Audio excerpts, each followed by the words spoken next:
아버지 하나님, 갈급한 마음으로 이 자리에 저희가 모였습니다.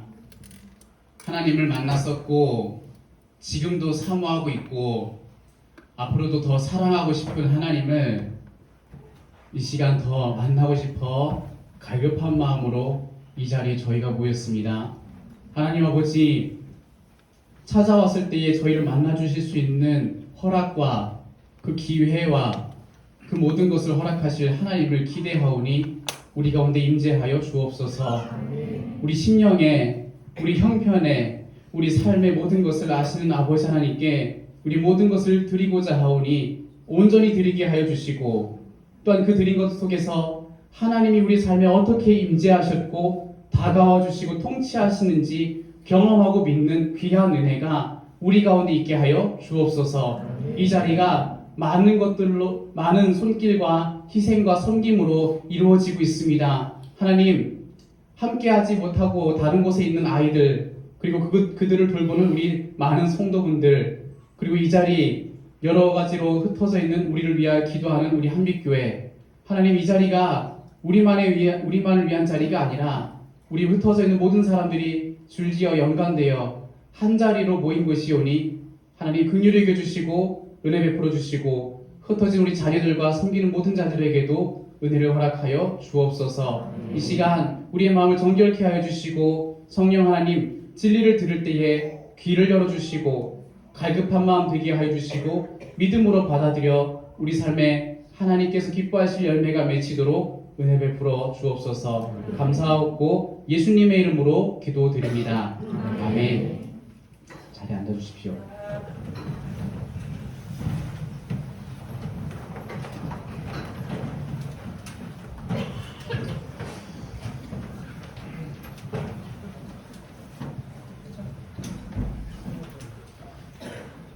오늘 우리에게 주시는 하나님의 말씀 보도록 하겠습니다. 마가복음 1장 9절에서 15절까지 말씀입니다. 마가복음 1장 9절에서 15절까지 말씀 우리 한 절씩 교독을 하겠습니다. 우리는 안 찾지요. 뒤에 다 떠 있으니까. 안 찾으시길래 다 저를 잘 쳐다보니 다 찾으셨구나. 그럼 제가 읽고 그 다음에 여러분들 두 번째 잘 읽겠습니다. 그때 예수께서 갈릴리 나사렛으로부터 와서 요단강에서 요한에게 세례를 받으시고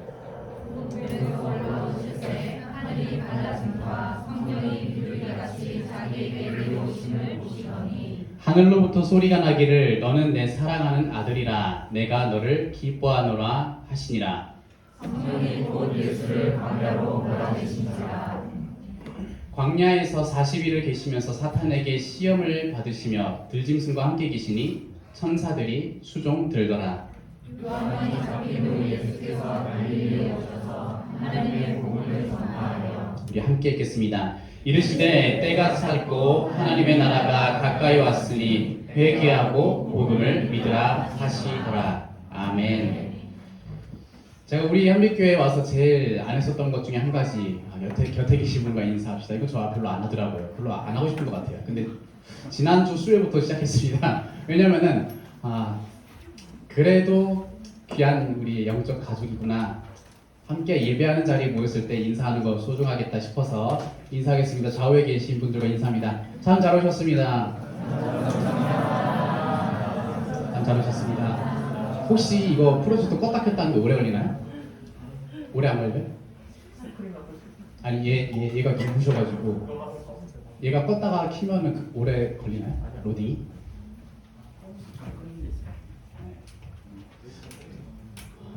여러분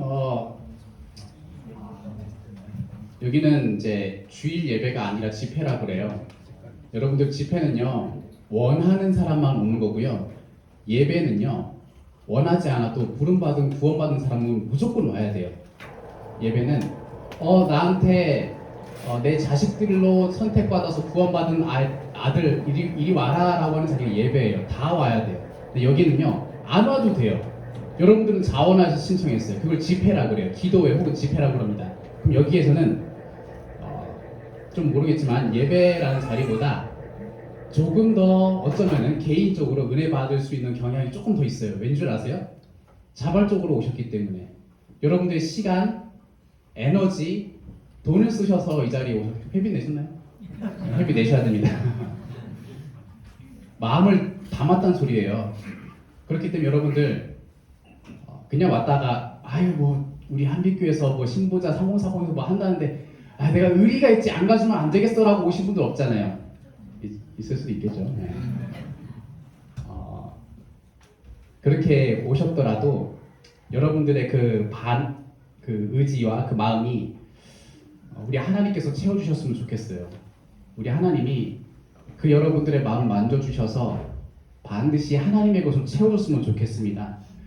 저도 그와 같은 마음으로 이 자리에 섰고요. 여러분도 그와 같은 마음을 품으시길 바랍니다. 그리고 보통 강사들 어디 앉죠? 여기 맨 앞에 앉지 않나요? 이런데? 네, 근데 제일 뒤에 앉았어요. 여러분들 뒤통수 보려고. 뒤통수만 봐도 누군지 아니까. 저랑 대화 한 번도 안 해보신 분들 계실 거겠지만 아주 소수 몇 명을 제외하고는 제가 뒤통수만 봐도 누군지 알거든요. 하나님 이 사람들 귀한 사람들 여기 모여 계세요. 평소에 교회에서 보지 못했던 모습들로 손 들고 점프도 하네요. 손 들지 않고 점프 안 하시는 저분들은 우리 인도자의 말에 안 따르는 사람이 아니라 성향상 안 그런 거 마음을 띄고 있다는 건 저는 압니다. 저도 안 뛰는 사람이거든요. 우리 하나님이 다양한 성품과 기질을 주셨기 때문에 여러 가지 모습으로 하나님 즐거워하시면 됩니다. 그 마음 꼭 채워져 갈 수 있으면 좋겠어요. 여러분 우리의 오늘 수련회가 집회에서 말씀의 주제는 이 땅에서만 하나님의 나라라는 주제인데요. 여러분들의 삶을 조금 어떻게 이해하면 좋을지에 대해서 그 이야기를 좀 할 거예요. 여러분들 좀 살아가는 삶이 좀 복잡하다고 제가 판단을 해봤습니다. 그리고 지금 읊어드리는 내용들은 제 판단 하에서 한번 생각을 해본 겁니다. 우리들의 살아가는 삶이 조금 복잡합니다. 여러분들은 연령층상 가장 바쁜 시기에 해당되고요. 그런데도 가장 여유를 해당하는 나이층이에요. 그리고 가장 여러 모습으로 가장 힘이 있지만 가장 치열한 위치에 있고요. 여러분들은 가장 많이 성장해야 할 위치에 있는 때지만 가장 더디 자라는 시기이기도 합니다. 그러면서 여러분들은 우리 구원받은 사람이 구원받아 사랑하는 사람들과 함께 살다가 이 방금 말씀드린 것처럼 치열하고 열심을 내고 바쁘지만 여유도 원하고 자라가야지만 자라지도 않는 이 시기에 사랑하는 사람과 갈등도 제일 많이 생겨요. 가족과 주변 사람들과 갈등도 제일 많이 생기죠. 그리고 그 갈등을 빚어서 내 마음이 굉장히 불편해지면은 그 불편한 마음 어디서부터 뭐가 어떻게 된 건지라고 하면서 자책도 제일 많이 할 수 있어요. 싱글 때보다 훨씬 많이 할 겁니다. 끄덕끄덕 하시네요. 싱글 때는 그냥 나 혼자 친구, 부모님 뭐 이 정도는 이제 내 책임 하에 있는 수많은 데 얽혀있는 뭐 짝지와 자녀가 있고 부모님도 있잖아요. 이제 위치가 좀 달라져서 더 많은 갈등이 생겨요. 그런 자책들이 많아지는 이때에 또는 아무런 생각 없이 바쁘게 일하고 집에는 잠만 자러 오는 곳 그리고 나는 돈만 버는 기계 아닌가? 라는 생각에 사로잡히기도 하는 시기 50대도 포함되겠죠. 근데 그러다가 이제 가끔씩 쉴만한 순간이 찾아오면 그래 산다는 건 이런 거지 숨도 쉴 수 있고 바쁘게 사는 게 기쁘고 좋은 일이야 라는 생각도 합니다. 그렇게 하면서 이전에 이런 생각이 들면서 이전에 끔찍했던 나의 쳇바퀴 생활과 오물에 뒤엉켜서 똥통에로 막 뒤엉켜져 있는 것 같은 내 모습을 본 것을 그 시간으로 금세 까먹어버려요. 인생은 그런 거니까 그래 그렇지 자책했던 것도 까먹어버립니다. 그리고 인생은 행복한 순간도 있고 고달픈 순간도 있어 그게 인생이야 라고 하면서 뭐 이렇게 고단함을 애써서 받아들이고 그리고 자신을 위한 선물을 여러 가지 모양으로 나에게 선물하면서 싹 잊어버리면서 계속 그 자리에서 뱅뱅뱅 돌면서 살아가요. 그리고서 이따금씩 다른 사람이랑 삶이 비교가 되면 가끔씩 우라통이 일어나요. 나는 왜 우라통이 막 일어나요. 참는 게 잘하는 거야. 그래서 우라통이 일어나요. 이렇게 사는 게 맞을까? 나 이렇게 살아도 괜찮을까? 다른 사람도 이렇게 살고 있는 게 맞을까? 나만 이상한 거 아니야? 라는 생각들 제가 상상해봤습니다. 맞습니까? 제 얘기도 해요. 제 얘기도. 저도 30, 40대 우리 이렇게 동료 여기에 이런 모습은 우리가 직간접적으로 다 경험을 해봤을 거예요. 뭐 없는 사람도 있을 수 있습니다. 많은 사람도 있을 수 있고요.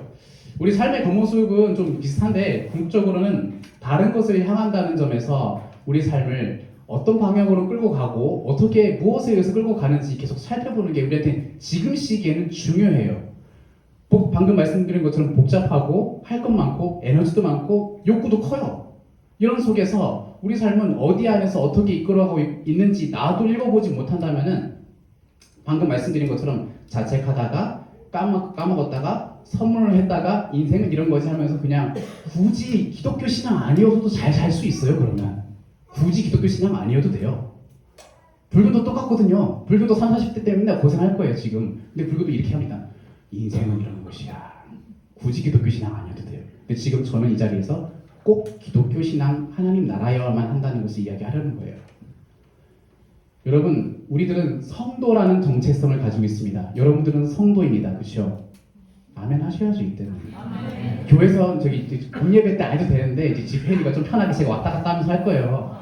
줄이 짧으니까 안 할게요. 네. 아멘 크게 해주세요. 저 그리고 이런 사람 아니라는 거 저 가까이서 본 사람들 알 거예요. 저 조용하고 저곡적인 사람입니다. 비웃으시는 것 같은데. 여러분들은 성도라는 정체성을 가지고 있습니다. 그렇죠? 저 성도라는 이름을 정말 제일 좋아해요. 전 목사지만 사람들한테 저를 소개할 때 저는 성도 주형렬입니다 라고 했었던 시기가 있었어요. 근데 그렇기 때문에 하도 오해해가지고 목사 안 받았어요 이러길래 그냥 목사입니다 이랬는데 전 성도라는 말을 하는 걸 좋아해요. 거룩한 무리, 거룩하신 하나님, 유일하게 거룩하신 하나님만이 가지고 계신 수식어가 거룩하다는 건데 우리에게 수혜준 표현 거룩한 무리야. 이건 이 세상에 아무도 없거든요. 거룩한 무리, 성도라는 말에 자부심 가지십시오. 근데 우리들은요, 성도라는 정체성은 필연적으로 두 가지 나라를 구분해야 된다는 걸 의미하는데 우리가 살아가는 이 땅은요, 두 가지 나라가 있습니다. 하나는 세상 나라, 하나는 하나님 나라예요. 세상 나라와 하나님 나라가 이 땅에서 굴러가고 있어요. 세상 나라 뭘까요? 하나님을 왕으로 모시지 않고 하나님을 따르는 백성도 없는 나라. 하나님 나라는 뭘까요? 하나님 나라는 하나님을 왕으로 모시고 하나님을 따르는 백성이 있는 나라. 또 세상 나라는 선악과의 거짓말을 추종하고 반복하고 있는 나라. 하나님 나라는 여자의 후손을 추종하면서 계속 믿기를 반복하고 있는 나라. 여러분 지금 제가 세상 나라 하나님 나라 얘기했는데 세상 나라라고 이야기했을 때 교회 밖에 모든 곳이 다 세상 나라라고 생각하지 마십시오. 그건 아닙니다. 교회 이제 나갔으니까 이제 일주일간 내 삶을 세상 속에서 잘 살아야지 이런 표현도 많이 하시는데 교회 밖에 나간 모든 곳이 세상이라는 표현을 조금 오해가 있기 때문에 제가 정정해 드리겠습니다. 직장은 세상이고 교회는 하나님 나라. 땡, 틀렸습니다. 직장이라는 곳을 하나님 나라로 살아가는 사람이 있고 직장이라는 곳을 세상 나라로 살아가는 사람이 있습니다. 그리고 또 교회는 하나님 나라라고 이해할 수 있을 겉모습을 갖추기는 했어요. 그게 맞습니다. 제일 가장 잘 드러나는 것이 맞습니다만은 교회 자체가 반드시 하나님 나라라고 얘기할 수는 없어요. 교회가 하나님 나라여야만 하는 게 맞습니다만은 항상 교회가 하나님 나라이지는 않아요. 신약 성경이 전부 다 똑같습니다만 구약도 신약도 똑같습니다만은 택함 받은 백성들이 세상 나라, 하나님 나라가 되었지만 하나님 나라가 아닌 세상 나라처럼 이렇게 발을 한 가닥 내면서 따라갈 때마다 벌받고 징계받고 한마디 받고 뭐 이렇게 혼나던 그런 모습을 보면요, 교회라고 부름받은 곳이 항상 모든 곳이 하나님 나라라는 것은 아니에요. 교회라도 세상 나라처럼 하나님이 왕으로 여겨지지 않는 순간들이 많이 있죠. 지금 여러분들이 사는 지금 시대는요, 뭐 한 20-30년 전즈만 해도 기독교가 이 정도까지는 아니었는데요. 뭐 기독교의 문제가 하도 많으니까 그냥 또 이런 정도로 들려진 사건 사고 많죠. 이를테면 담임 목사 세습 이런 거, 담임 목사직의 세습, 그리고 또는 교회 직분을 돈으로 주고 받고 하는 거, 돈을 거래하면서 직분 받는 거. 하나님 나라가 아니니까 일어나는 현상이에요. 성도라도 다른 목적을 가지고 교회 생활을 하고 자기 사업을 확장하기 위해서 다른 성도들에게 친절을 베푸는 거. 친절 잘 베풀 수 있는 사람, 성향상 잘 베풀 수 있는 사람, 성향상 잘 못 베푸는 사람들이 있어요. 근데 친절을 엄청 잘 베푸는데 알고 보니까 성향상 친절 잘 베푸는 사람인데 성도를 사랑하여서가 아니라 믿음 따라서가 아니라 자기 사업을 위해서 누구누구 이러면서 누구 집사님, 뭐 장모님 이렇게 불러가면서 이렇게 자기의 이제 좀 사업이나 여러 가지 조금 이익을 위한 추구, 길을 만들어내기도 하죠. 전부 다 세상 나라입니다. 교회 안에서도 일어나죠. 세상 나라 모습은. 오늘 우리는 이 땅을 살아가는 교회로서, 성도로서 하나님 나라에 나를 소속시키신 복음 되신 예수 그리스도를 주목할 것이고, 또 우리가 하나님 나라에 소속되는 것을 확인할 때마다 그때에만 소망이 있다는 것을 여러분들이 붙잡았으면 좋겠습니다. 우리가 세상 나라에 속할 때마다 우리 자신과 교회는 망가져요. 여러분, 그래서 이 얘기를 하겠습니다. 우리는 이 세상을 살면서 세상 나라와 하나님 나라를 잘 구별할 수 있어야만 해요. 잘 구별할 수 있어야만 하고, 지금 나는 하나님 나라 백성으로 하는 행동과 말이야? 나는 지금 세상 나라의 백성으로서 하는 말과 행동 아닐까? 라고 자기 자신과 교회를 잘 구분할 수 있어야 해요. 하나님 나라가 뭔지 드러내는 대표적인 가치 말씀드릴게요. 창조와 부활입니다. 기억하십시오. 창조와 부활. 왜 이 말을 하냐면요. 이 세상 어디에도 창조라는 것을 믿거나 가르치거나 가치롭게 여겨지는 곳 찾아보세요. 없어요.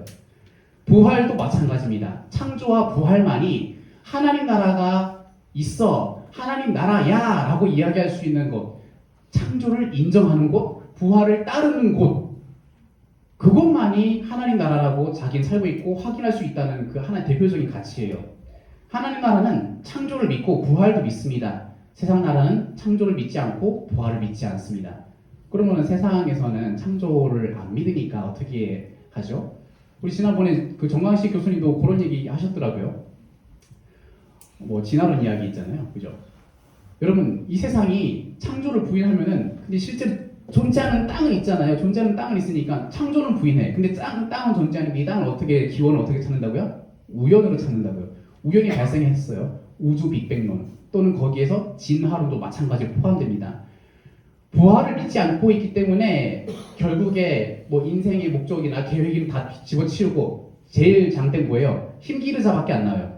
쟤한테 얻어 터지기 싫으면, 쟤한테 뺏기고 싶지 않으면은 힘기르자 이거 하나밖에 안 남습니다. 그리고 한 번 사는 것 마음껏 해보자 이런 것을 주장하게 되는데 그거는 진화론을 믿고 있는 사람에게 강력하게 나타나는 태도예요. 진화론도 신앙입니다. 진화론도 신앙이에요. 믿음입니다. 그리고 성공하자라고 방향을 삼으면은 그 진화론을 나는 진화론 이렇게 말 안 하겠지만 성공하자라는 방향으로 삼으면 쾌락주의가 되고요. 성공해서 뭐해? 라는 것을 방향 삼으면 허무주의가 돼요. 다 두 가지 중에 하나예요. 심각하거나 약하거나 경중 차이지 다 이 두 가지 중에 하나예요. 하나님 나라를 모른 채 살아가는 사람들은 이 두 가지에서 왔다 갔다 하면서 살아갑니다. 쾌락 추구해보고 싶고 많이 성공 막 누리고 싶었는데 안 되는 자기 꿈에서 패배감. 그런데 또 자기 수준 밑에서 또 쾌락 추구, 패배, 쾌락 추구, 패배. 근데 이런 걸 다 보더니 에이 아무것도 안 되겠네. 해서 뭐해? 허무. 다 그렇게 살아요. 근데 창조를 믿는다는 것은 이 땅의 모든 주권이 하나님께 있다는 것을 믿는 거예요. 부활을 믿는다는 것은 우리가 죄악에 처했고 구원받는 일이 있어야 하고, 그리고 이 땅의 모든 것이 지금 이 모습 전부가 아니라 새로워질 것을 믿는 것이 부활을 믿는다는 거예요. 여러분, 이 세상은 반드시 새로워진다는 걸 여러분 믿습니까? 예, 감사합니다. 누구십니까? 예, 아멘을 크게 두부를 주신 선생님. 네. 아멘을 크게 해주세요. 저도 이제 이 생소한 곳에 분위기를 어색한 것을 깨뜨리고 싶고, 저의 모습을 나긋나긋하여서 여러분을 잠재우고 말 거거든요. 그래서 여러분들 아멘을 크게 해줘야 돼요. 제가 많이 재웠어요. 다 재우더라고요. 제가 보니까 안 되겠어요. 그래서 여러분 아멘 할 때마다 크게 해야 돼요. 다 재우고야 말 거예요. 제가 도와주세요.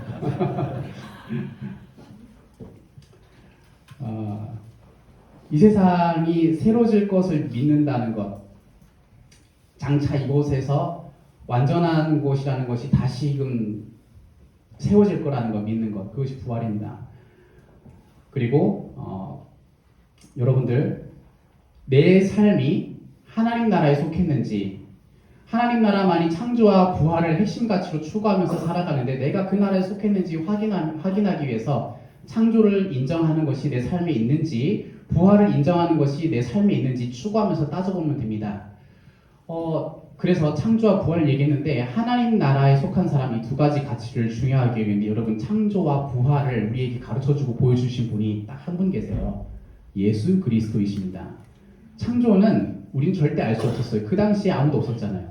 그럼 창조를 우리한테 믿게 해주신 분은 예수님이었어요. 예수님이세요.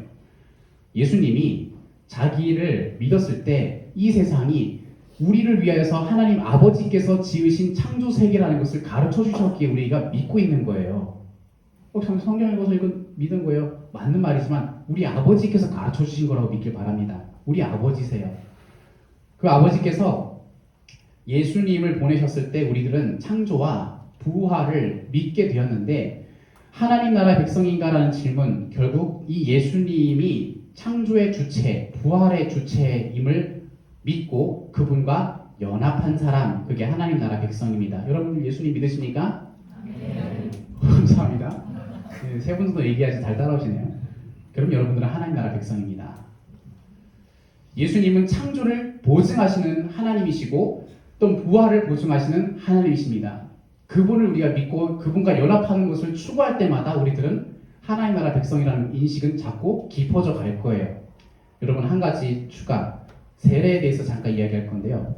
우리가 이 예수님 믿는다는 것, 저는 여러분들이 예수님 믿어요라고 지금 손을 들거나 예수님 믿어요라는 말을 하면 좀 그러려니 생각할 겁니다. 근데 예수님 믿는다는 것은 결국 우리 마음에서 일어나는 일이지 하나님과 그 당사자 사이에서는 알지 우리들은 잘 모르는데, 다른 사람들 사이에서 저는 이 예수님을 나의 구원자고 내 주인으로 인정하고 수용하고 살아갈 거예요 라고 겉으로 보여준 게 세례거든요. 그 세례는 아주 놀라운 시간이니까 나중에 3월 24일 할 건데 그걸 구경하세요. 구경하시고 하나님의 아들 예수님을 믿어서 예수님을 자기의 구원자로, 그리고 예수님이 자기의 주인으로 믿는다라고 공포하고 그것이 이루어지고 있네라고 눈으로 꼭 보십시오.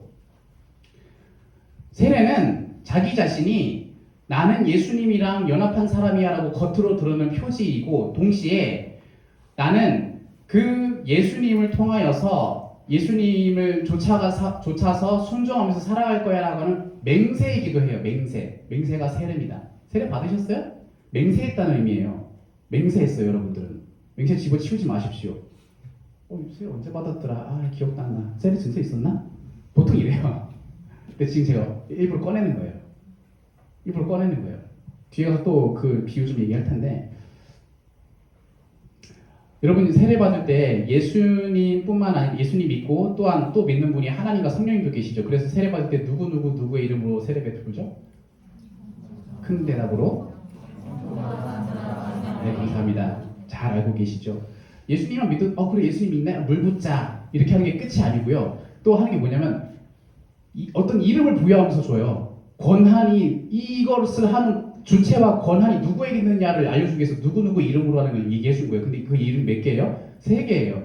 예수님하고 하나님, 성령님 3분을 다 언급하는데 이 3분이 구원을 위한 권한을 가지셨고, 그것을 너에게 구원으로서 줄 권한을 가진 우리의 이름으로 너에게 줄게 라고 해서 이름을 일부러 얘기하는 거예요. 너 예수 믿니? 그냥 물 줄게 이거가 아니라 이름이라는 것이 언급이 되어야 되고, 세 분의 하나님의 이름으로 베풀어지면서 나는 하나님의 나라의 백성이 되었어 라고 하는 의지와 맹세를 드러내는 것, 세례입니다.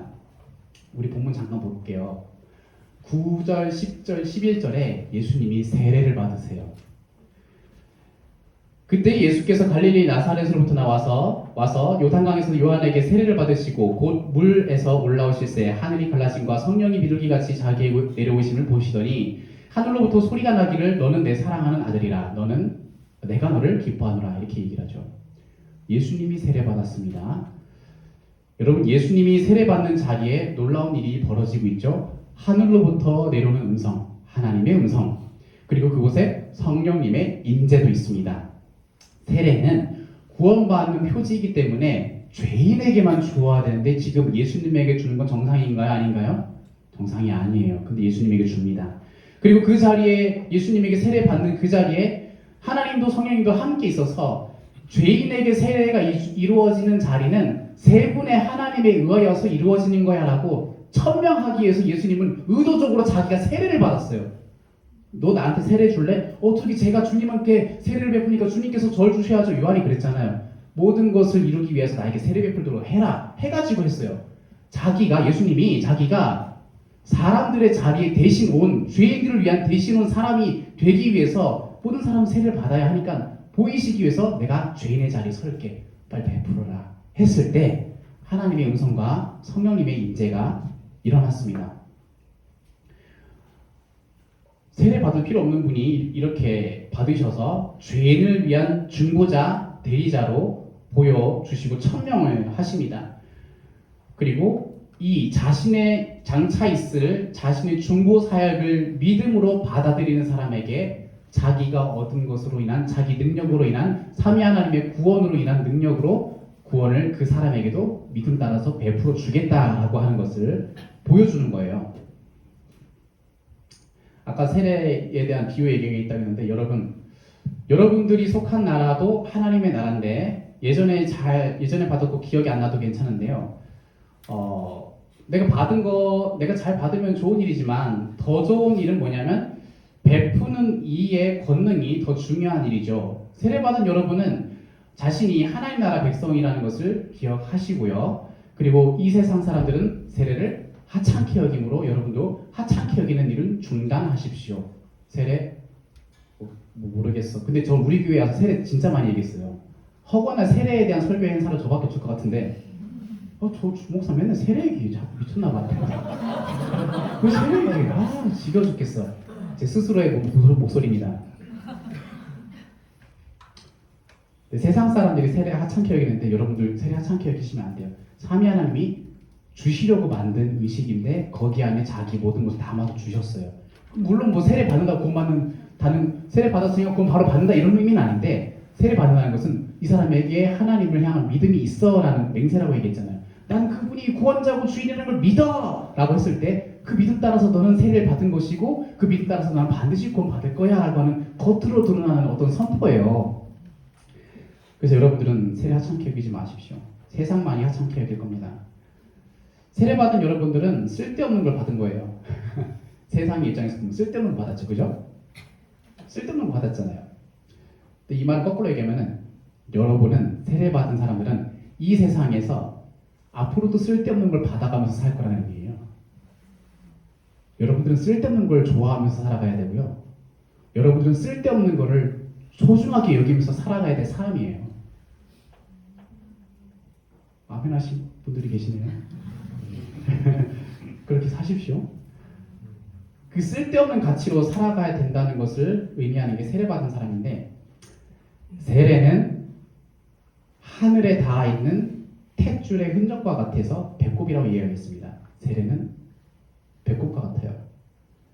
하나님께로부터 요한복음에 보면요. 구원받는 사람들이 다 하나님으로부터 났다라고 얘기를 하시고 그 구원받기 위하여서 예수님께서 하나님으로부터 먼저 나오셔서 우리에게 자기를 보이셨다 이런 얘기를 하는데 우리들도요. 택함 받은 사람으로서 하나님으로부터 나온 사람들이라고 얘기를 합니다. 여러분 세례 배꼽이라고 얘기하고 싶습니다. 저는 세례는 배꼽이에요. 여러분 배꼽 보세요.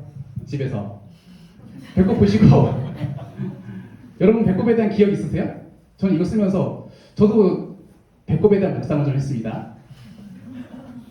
제가 배꼽 본 적 없죠? 볼 필요 없어요. 있습니다.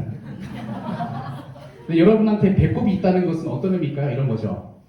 내가 나의 모친의 자궁에서 자라났다는 흔적 맞습니까? 그때 몸이 뭐 0.5cm부터 쭉쭉쭉쭉 커가면서 그 자라날 때 오장육부와 신체기관과 두뇌와 눈과 이 아주 세밀한 모든 기관들이 완벽하게 형성되도록 모친을 통해서 영양분을 공급받았던 유일한 통로 맞습니까? 탯줄로부터 영양 받는 거 맞죠? 엄마도 맞나요? 근데 엄마도 물어봐도 소용없어요. 엄마도 기억 못해요. 본 적 없잖아요. 뱃속에서 일어난 일이지 본 적 없잖아요. 그때 어떤 양분이 어떤 주기로 들어왔는지 기억하는 사람 계시나요? 저는요, 엄마 뱃속에서 36주 차에 들어왔던 그 양분이 맛이 없어가지고요, 이런 사람 없잖아요. 그 양분의 맛이나 냄새를 아는 사람도 없고요, 그것에 대한 기억을 한 사람 아무도 없어요. 그럼에도 배꼽은 우리의 신체 한가운데 있어서 평생 동안 남아서 말하고 있어요. 너는 너의 모친의 뱃속에서 그 모든 걸 받아와서 이 세상에 태어나 살아가고 있어 라고 항상 말하고 있어요. 네가 스스로 생긴 게 아니라 너는 누군가에 의해서 나서 자라난 사람이야 라고 말하고 있습니다. 또 모친 홀로 우리를 생성한 게 아니라 부친과의 관계 속에서 우리 최초의 형질이 생겼기 때문에 배꼽은 모친과의 연결을 의미하기도 하지만 엄연히 부친과의 간접적인 연결도 증거해주는 흔적입니다. 우리에게 배꼽은요, 우리의 모친, 부친의 이름으로 수여됐어요. 그 두 분의 이름으로 우리가 이 생명을 얻고 수여받았습니다. 그래서 여러분들의 자녀와 여러분들이 똑같이 생겼죠. 그래서 닮았죠. 도장이니까. 그래서 성도 같은 성 쓰죠. 주형열과 주일에 얼굴도 똑같고. 제 이 얘기 별로 안 하고 싶은데 계속 하게 되네요. 별 수 없이 하게 되네요. 저 똑같이 생긴 거를. 어떤 분은 근데 어떤 권사님께서 이제 이래가 엄마 좀 닮아가는 것 같아요 말을 듣고서 저게 칭찬인가 혹은 나를 위로하는 건가 아니면 농락하는 건가 이제 뭔가 예 그렇죠 라고 지난 주일날 어떤 권사님께서 얘기하셨는데 뭐 딸내미니까 엄마 좀 닮아가겠지 해야지만 너무 저랑 이제 똑같이 생겨서 좀 크면 어떻게 되나 보세요. 저도 궁금하네요. 공급의 약속인 세례가 우리의 배꼽과 똑같은 모습을 갖추고 있어요. 배꼽이 우리의 형질의 기초를 형성하는데 모든 양분을 공급한 흔적이었듯이 세례 역시 우리가 영생을 얻기에 필요한 모든 양분을 공급한 흔적입니다. 누구로부터 받았습니까? 세례를? 성부, 성자, 성령님으로부터 받았지요. 나아가서 우리에게 이 양분을 공급하는 이는 우리 스스로의 삶이 아니라 따로 공급하는 이가 있다라고 얘기를 해주고 있어요. 세례가요. 세례를 베풀기 위해서 주어지는 성부, 성자, 성령의 이름처럼 우리를 우리답게 하나님의 백성답게 살아가도록 모든 것을 공급하는 분은 나 자신이 아니라 누군가가 아니라 성부, 성자, 성령 하나님이 공급하신다고요. 탯줄을 자른다고 해서 자궁에서의 이 양분 공급이 중단된다고 해서 그 아기에게 필요한 공급처가 사라집니까? 신기해요. 아주 인체의 신비. 자른 다음에 죽어버리니까 안 죽고 어떻게 하죠? 이제 젖을 먹이면서 또 양분을 줘요. 보세요. 그 아기는 그 탯줄이 분명히 탯줄로 공급받았지만 그 끊어졌다고 해서 죽은 게 아니라 공급하는 이가 있어라고 하면서 흔적은 남겨주고 또 자른 이후에도 이걸로는 공급 안 돼도 또다시 공급하는 이가 있어라는 분이 다가와서 계속 또 먹여요. 너의 인생은 먹여서 사는 인생이야. 너가 스스로 찾는 게 아니라 먹여주는 이가 먹을 때, 먹여줄 때 네가 먹어야 사는 거야 라고 얘기를 하고 우리 그게 세례입니다. 하나님의 백성은요, 세례라는 배꼽을 통해서 내 인생의 삶의 원동력, 내 삶의 모든 양분, 하나님의 자녀로서의 양분, 백성으로서의 양분을 그 하나님께로부터 공급하는 걸 믿는 사람이라고 해요. 아기가 조금 크면은 인지가 생겨서 눈앞에 아빠, 엄마가 있다는 것을 보고 인지하면서 안 보이면 울더라고요. 저희 둘째가 이제 4개월 정도 돼서 그 기간을 좀 지나서 좀 최근에 봤습니다. 근데 있든 없든 상관없이 울 때도 있는데 이제는 인지가 생기면 있다가 놀다가 없어지면은 우는 시기가 생기더라고요. 왜 날 보고서 그냥 가 하면서 울더라고요. 왜 이제 울어요. 그래서 다시 나타나면은 뚝 붙이고. 근데 조금 더 지나면 이런 시기가 온다고 하더라고요. 조금 더 지나면은 아기가 당장 내 눈앞에 엄마 아빠가 없어도 저 벽 넘어 다른 방에 엄마 아빠가 있어라는 인식을 가지고 있어서 안정감을 가지고 자기가 필요할 때 물으면 다가온다는 것을 알고 있다고 하더라고요. 그때 되면 이제 필요한 게 있으면 울면 되고, 안 보이지만 그 부모를 신뢰하면서 살아가는 게 우리 인생이었어요. 우리도 부모를 신뢰라는 것을 배우면서 자라왔어요, 지금까지. 하나님이 또 눈에 안 보이지만 계신다는 것을 신뢰하는 걸 배워가야 돼요. 눈에 안 보이시는 분을 부모라는 이 물리적으로 떨어져서 또한 공급해줄 때 가까이 오지만 또 떨어질 때도 있는 이 시간들을 통해서 하나님은 안 보이지만 나에게 공급하시는 분이야 라는 것을 신뢰하는 걸 배워가야 돼요. 성도가 되었다는 것은, 세례를 받았다는 것은 눈에 보이지 않는 하나님이 나의 참된 부모님이 되었다는 것을 선물로 얻은 겁니다. 내 삶에 필요한 모든 것을 하나님이 공급하신다. 이것을 약속으로 얻은 겁니다. 그게 하나님 나라 백성의 현실입니다. 우리의 처지예요. 우리의 처지입니다. 그 약속을 받은 처지. 근데 엄마 아빠가 당장 대답해주지 않는다고, 당장 해결해주지 않는다고 부모들이 아기를 안 사랑한다고 할 수 있을까요? 당장 안 해결해주면 계속 울겠죠. 근데 그 아기는 모를 수 있을 거예요. 아, 왜 이렇게 지금 50초 울었는데 왜 안 오지? 그럴 수 있잖아요. 우리는 알고 있어요. 아기를 사랑하지 않기 때문에 당장 반응해주지 않는 게 아니라 무슨 상황이 있어서 그렇죠. 부모가 화장실 갈 때 어떻게 해야 돼요? 아기랑 단둘이 있을 때 문 열고 화장실 가야 되는 거 아닙니까? 맞죠? 아기가 뒤집어지니 어떻게 되는지 보면서 이렇게 볼일도 보고 이게 안전하니 울면서 보니까 아 괜찮아 그럼 오늘 냅둬야겠다 내 볼일 좀 보고 이런 거 아니겠어요? 내 일 좀 급하게 처리하고 니는 좀 괜찮네 안전해 괜찮아 좀 기다려봐 이렇게 할 수 있어요. 우리들도 그렇게 합니다. 위험한 건지 아니지만 파악하고 삽니다. 육체의 부모는 근데 이런 한계가 있는데 우리 하나님은 이런 한계와 연약함도 없어요. 그리고 그분이 공급하는 건 완전하고 그분이 공급하는 때는 완전합니다. 예수님이 보여주는 이 세례받은 삶은 그를 믿는 우리의 삶도 이 약속이 이러한 약속이 있음을 믿고 살아가라는 것을 보여주고 있는 겁니다. 그래서 우리 지금 방금 읽은 본문에서 간단하게 한 줄로밖에 안 나왔는데 세례받는 사람들은 항상 보이지 않는 하나님의 이 음성을 듣고 살아가라 이 말이죠. 11절에 이렇게 써 있잖아요. 읽어볼까요? 11절에 다 함께 11절에 시작.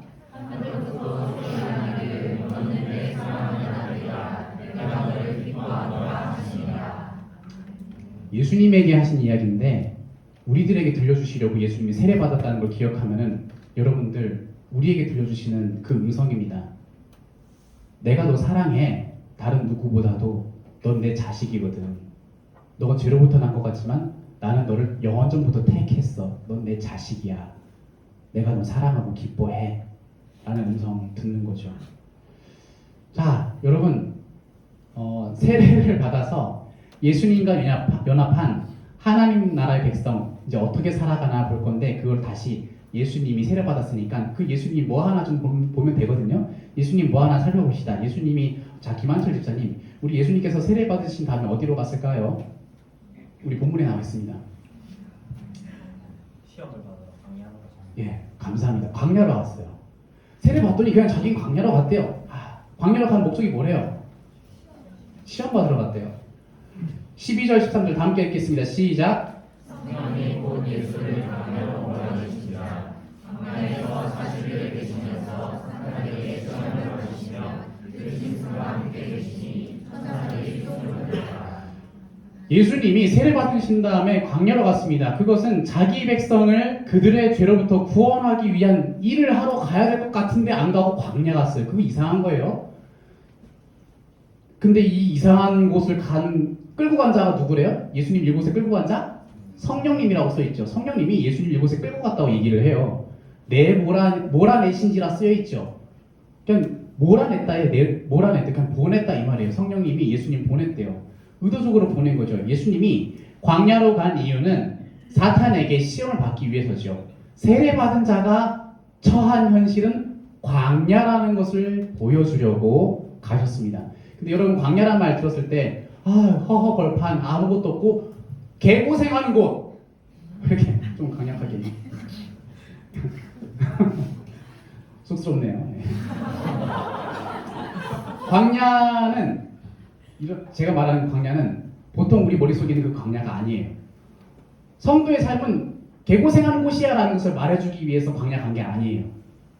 여기에서 이 광야에 가신 것은요, 성령님이 이끄셔서 연출된 현장인데요. 이 광야, 이곳은 이겁니다. 지금 본문에서 예수님이 성령님이 이끌려서 간 다음에 사탄이랑 마주하게 되는 이 시간, 이곳은, 이 광야는 사람이 겪는 복잡한 모든 인생을 초현실로 전환하여서 삶의 본질만 보여줄 수 있는 곳, 광야로 바꾸신 거예요. 우리 삶은 굉장히 복잡하거든요. 이것도 있어야 되고 저것도 있어야 되고 이 일 터지고 저 일 터지고 내 인생은 어떻게 되는 거야? 라고 굉장히 복잡하게 이거 엄청나게 문제가 많은데 이 모든 거품을 다 거두어서 보면은 뼈대가 두 개가 남는데 뼈대가 두 개. 한 가지는 세상 나라의 왕인 사탄이 일을 막 하고 있고 또 하나는 하나님 나라의 왕인 예수께서 일을 하고 있는 그 뼈대가 두 가지가 남는더라 이렇게 보여주기 위해서 초현실과 같은 장소로 이동한 거예요. 사탄과 예수님이 대립하더라. 세상 속에서, 이 땅 속에서. 그거 보여줍니다. 정확하게 보라. 내가 세례 받았듯이 세례 받을 많은 백성들아, 정확하게 봐.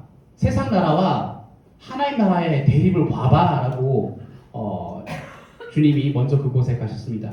이 땅의 복잡한 사회제도, 정치, 문화, 경제, 여러분 지금 난리 나고 있잖아요. 정치판, 경제, 의료계, 문화계, 항상 우리나라는 계속 시끄럽죠. 전 세계 마찬가지입니다. 근데 이 모든 문제들 속에서 항상 내막은 두 뼈다귀밖에 없다는 거예요. 두 뼈다귀. 그걸 보여주고 있고 우리는 이런 걸 다른 표현을 이렇게도 얘기하죠. 영적 전쟁이라고도 얘기를 하죠. 이 모습을 지금 이제 예수님이 광야 가셨을 때 근데 혹시 히터 좀 꺼줄 수 있나요? 예수님이 이곳에 가셨을 때 거기 관중 누구 있었을까요? 광야에 아무도 없어요. 예수님 혼자예요. 그럼 여기 제자도 없고 광야도 없고 백성도 없고 아무도 없는 예수님과 사탄밖에 없는 이곳에 아무것도 보여주려고 한 것도 아닌데 그곳에 갔었다는 것은 뭘까요? 이 자리는 장차 성도의 삶이 어떻게 될지를 보여주는 서론으로서 그냥 그런 시간을 가지신 거죠. 나아가서 예수님의 사역이 어떻게 완성되는지에 대한 결론도 이 본문에 결론도 나와 있어요. 결론은 어떤 겁니까? 사탄은 떠나가더라. 이러면서 결론 나옵니다. 다른 말로 이야기하면 예수님이 인생의 핵심 문제를 정확하게 다루셨고 승리하셨더라. 이 얘기를 해주려고 서론에다가 결론까지 다 넣어놨어요. 얘들아 이런 건데 너네들 장차 나를 통하여서 구원받을 모든 백성들 봐봐. 이렇게 될 거야. 결론도 봐. 그러면서 이야기합니다. 이 자리에서 예수님은 아담이 에덴 동산의 선악과 앞에서 실패한 그 자리에 다시 등장해서 두 번째 아담으로서 승리를 하신 것이고 그래서 이 선악과 앞에 있었던 사탄도 또 이 자리에 등장한 거예요. 사탄이 또 다시 창세기 등장하다 여기 이제 마태복음, 마가복음 여기 복음서 초반부에 등장하잖아요. 지금 그리고 우리가 보는 마가복음에서는 아주 간략하게 묘사하고 지나가는데 이 장면을 마태복음 4장을 보면요 상세하게 다루고 있죠. 사탄은 예수님한테 세 가지를 요구했고 예수님은 그 요구를 말씀으로 대항하여서 싸워서 이기셨더라. 이런 이야기가 있습니다. 예수님은 세례받아 성도된 자들이 자기의 부모이신 하나님으로부터 말씀을 양분 삼아 살아간다는 것이 무엇인지 보여주기 위해서 이곳에 시험을 받으십니다. 시험 세 가지 이야기할 거예요. 시험 세 가지 이야기했습니다. 첫 번째 시험 마태복음에 나와 있습니다. 첫째, 하나님 나라 백성이라면은 순종하기 위한 고통을 감수해 가야 된다는 것을 말합니다. 감수해야 될 고통이 있다는 걸 말해줘요. 40일간 금식한 예수님이 배고픕니다. 그걸 알고서 사탄이 나타나서 너 하나님의 아들이니까 돌로 떡 만들어 먹어라고 얘기를 했어요. 여러분 굶주림이라고 하는 생존 욕구는 인간에게 가장 높은 생존 욕구 중에 하나죠. 가장 높을 것 같아요. 성경에 이런 얘기 있잖아요. 엘리사가 사역하던 때 북이스라엘이 사마리아 성에 아람 군대에게 포위되었을 때 일 있지 않습니까? 거기에 포위돼가지고 성 안에 사람들이 밖으로도 못 나오고 식량이 다 없어지니까 어떻게 하죠? 이런 이야기 나오죠. 이렇게 얘기합니다. 오늘은 네 아기를 삶아 먹고 내일은 내 아기 삶아 먹자. 라고 거래하여서 오늘 내 아기 삶아 먹었고 그 다음날 너 아기 삶아 먹자 했더니 싫어 라고 하였더라 하면서 실랑이가 벌어진 것을 왕한테 얘기해서 왕이 어떻게 이렇게 비참한 일이 이런 장면이 나와요. 아기 삶아 먹는 게 말이 됩니까? 자기 아기를? 근데 이때 아기를 삶아 먹을 만큼 무엇이 더 컸단 얘기예요. 굶주림이라는 게 인간으로서 갖추지 말아야 될 어떤 정체성을 무너뜨릴 만큼 강력하다는 얘기겠죠. 뭐 아닐 수 있는 사람도 있을 것 같지만 이때 그랬대요. 아무튼 엄청나게 강력한 욕구예요. 굶주림이라는 거. 근데 우리의 생존 욕구가 이런 그 굶주림을 비롯한 이 생존 욕구로 인하여서 우리도 도전 많이 받죠. 신앙이 밥줄까지 챙겨주는 건 아니잖아. 믿음 생활이 적당히 해야지 도 지나치면 집안도 망할 수 있다. 조심해라. 기도한다고 뭐가 달라져? 밥줄부터 챙겨야 해결되지. 그래야 신앙생활을 하는 거 아니냐. 뭐 이런 도전도 있을 수 있어요. 이런 도전과 판단들로 말씀 중심에서 멀어지면 걷잡을 수 없이 무너집니다. 근데 예수님이 이 사탄이 너 굶주렸으니까 돌을 떡으로 만들어 먹어라고 했을 때 예수님이 대답을 그렇게 했죠. 사람이 떡으로만 사는 것이 아니요 여호와의 입으로부터 나오는 모든 말씀으로 산다라고 얘기하면서 신명기 8장 2절 3절에서 인용한 것으로 대답을 하셨어요.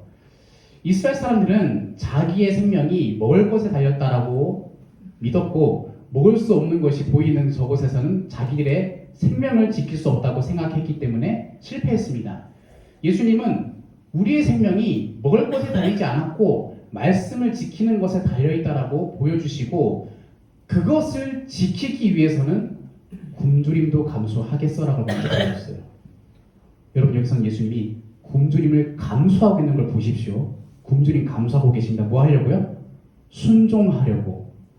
말씀을 따라서 사는 것이 먼저였고 그 무너뜨리는 것이 먹는 것 때문에 지금 이 사탄이 얘기하는 것 때문에 지키다가 하나님이 말씀하신 것 따라서 사람은 하나님의 입으로부터 나오는 말씀으로 산다는 것을 이것을 지켜내기 위해서 일부러 보여주려고 광야니까 보여주려고 굶주림을 감수하시면서 지켰습니다.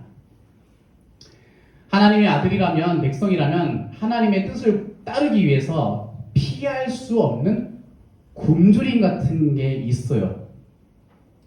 고통이라는 게 있어요. 그리고 그것을 우리는 때에 따라서 감수도 해야 해요. 계속 굶주리는 것을 유지했던 것은 단 하나 말씀에 순종하는 것을 보여주고 하나님 나라 백성은 이와 같은 판단으로서 살아갈 수 있어야 해. 이와 같이 살아가는 거야 라고 보여주시려고 예수님 먼저 이렇게 보여주셨는데 어쩌면 우리들은 계속 시대가 거듭할수록 어쩌면은 고통을 감수해내는 역량이 자꾸 약해지는 건 아닌가 이런 생각이 들어요. MG라는 말 있잖아요. MG. 그 MG라는 말이 고통을 감내하는 능력이 굉장히 약해졌다 이런 표현 같아요. 엄청나게 약해졌다는 거죠. 옛날에는 하도 얻어 터져가지고 어른들이 어디 남편 말을 이러면서 얻어 터지고 어디 여자가 얻어 터지고 해가지고 내가 그냥 참는다 하면서 손발이 굵어져 가면서 빨래도 하고 그 겸상 안 하고 따로 상하고 할머니들이 손 저것도 없고 저는 이제 펜밖에 안 잡고 손이 가늘가늘 야들야들합니다. 근데 저희 이렇게 크게 웃으시는데 우리 할머니 저희 돌아가셨는데 잘 기억이 안 나는데 뭐 좀 건너 할머니 계신 분들 손 잡았던 기억이 나는데 손도 이렇게 그 번개 모양처럼 약간 지그재그로 꺾였고 마디가 붉고 손이 너무 크더라고요.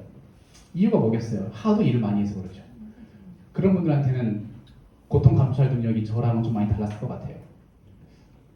우리는 어쩌면은 조금만 힘들면은 너무 쉽게 돌을 떡떡이로 만들어 달라고 구하는 건 아닌지 모르겠어요. 굉장히 쉽게 빨리 하나님 돌을 떡떡이로 만들어서 저한테 달란 말이에요. 아주 쉽게 그냥 30분 굶었는데 그냥 이렇게 되어져 가는 건 아닌지 모르겠어요.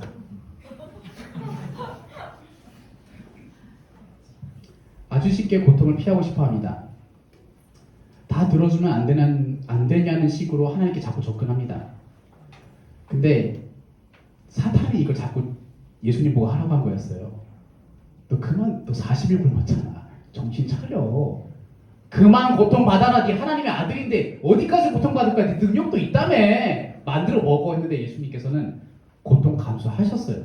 먹고서 그냥 아까 빨리 꺼져 이렇게 하면 되는데 안 만드셨어요. 계속 굶주리셨어요. 보여주려고, 말씀 지키는 것에 대한 중요한 것을 보여주려고. 사탄은 근데 계속 편한 태도를 취하라고 말합니다. 이 태도가 하나님 말씀을 순종하는 것을 저해해가면까지 이루어진다는 건 잘하는 게 아니죠. 과연 그렇게 간구하는 것은 하나님의 뜻을 따르기 위해서 구하는 건지 단순히 자신의 고통을 면하고 싶어서 구하는 건지 살펴볼 수 있어야 됩니다.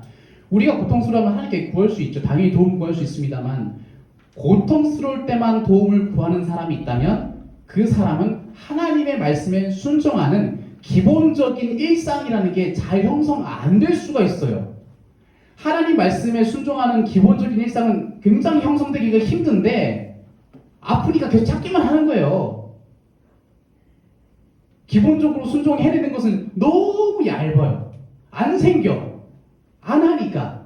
근데 아플 때만 계속 울부짖고 달라고 이뤄달라고 돌밖에 없으니까 떡 달라고 그러고 그거밖에 안 한다는 거죠. 근데 예수님한테 유혹했던 게 그렇게 하라는 게 얘기했던 게 사탄이라는 걸 기억하십시오.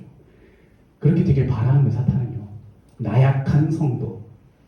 말씀에 순종해내는 힘을 못 길러내는 성도. 그러나 성도라는 이름을 유지해. 그러나 약했으면 좋겠어. 그러면 내가 전략적으로 아주 한 방에 다 무너뜨릴 수 있을 것 같거든. 전부 다 나약한 것도 다 무너뜨릴래. 근데 예수님 막으셨어요. 감수하겠다 내가. 지키는 게 우선이다. 여러분 고통에 대한 여러분 태도 어떻습니까? 고통은 해결돼야 될 것이죠. 분명히 해결돼야 되도록 간구도 해야 됩니다. 그러나 하나님과의 관계가 항상 문제 해결, 고통 해소라는 방식으로만 이루어진다면은 하나님 나라의 백성이 갖춰야 할 말씀에 대한 자발적인 순종은 안 이루어진다는 것도 기억하십시오. 점점 나약해지고 기본적인 욕구 앞에서 항상 패배하고 넘어집니다. 기본적인 욕구 있잖아요. 제 딸한테 요즘에 막 청소도 시키는데 이제 사탕 막 청소 막 쓸고 닦는 거 안 하고요. 근데 네가 먹은 사탕 껍데기 쓰레기통에 버려 넣어라 이런 거 합니다. 근데 가끔 이런 얘기 해요. 제 애가 그래요. 힘들어. 전 속으로 빡 때려주고 싶은데 힘드니? 그래도 너가 먹은 것은 너가 쓰레기통에 넣어야 돼 라고 계속 얘기해줍니다. 그럼 툴툴대면서 해요. 그러면 아이고 잘했어. 하기 싫은데도 했구나. 이렇게 해줍니다. 힘들어란 말을 했을 때 걔가 진짜 힘들었을까요? 안 힘든데 하기 싫다는 말을 한 거죠. 근데 저희 아내가 이제 맛있는 거 먹고서 이제 저희 아내 저기 있어서 없나요? 맛있는 거 먹고서 그 자리에 뒀는데 자기가 쓰레기통에 이제 넣는 거죠. 근데 깜빡하고 못 넣은 걸 보고 저희가 여보 이래가 이거 보기 전에 먼저 쓰레기통에 넣어주는 게 좋겠어요. 그랬을 때 아내가 힘들어. 만약에 이렇게 한다면 제 마음이 어떻겠어요? 좋아요? 제 마음이 어떻겠어요? 억장이 무너지죠.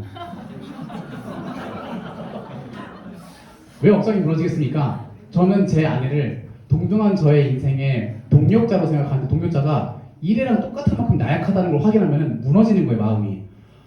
알았어요. 이렇게 해줬을 때 해줄 수 있어요. 그 문제가 아니에요. 근데 나약해진 것을 확인하면은 이 집안을 끌고 가야 될 두 기둥이나 이 가장과 이렇게 함께 협력해줄 사람이 아니라 두 마리의 이래구나 이렇게 되는 거죠. 그러면은 제 마음이 억장이 무너지는 거죠. 근데 왜 형은 어른이야? 어른이니까 어른 대우는 해줘.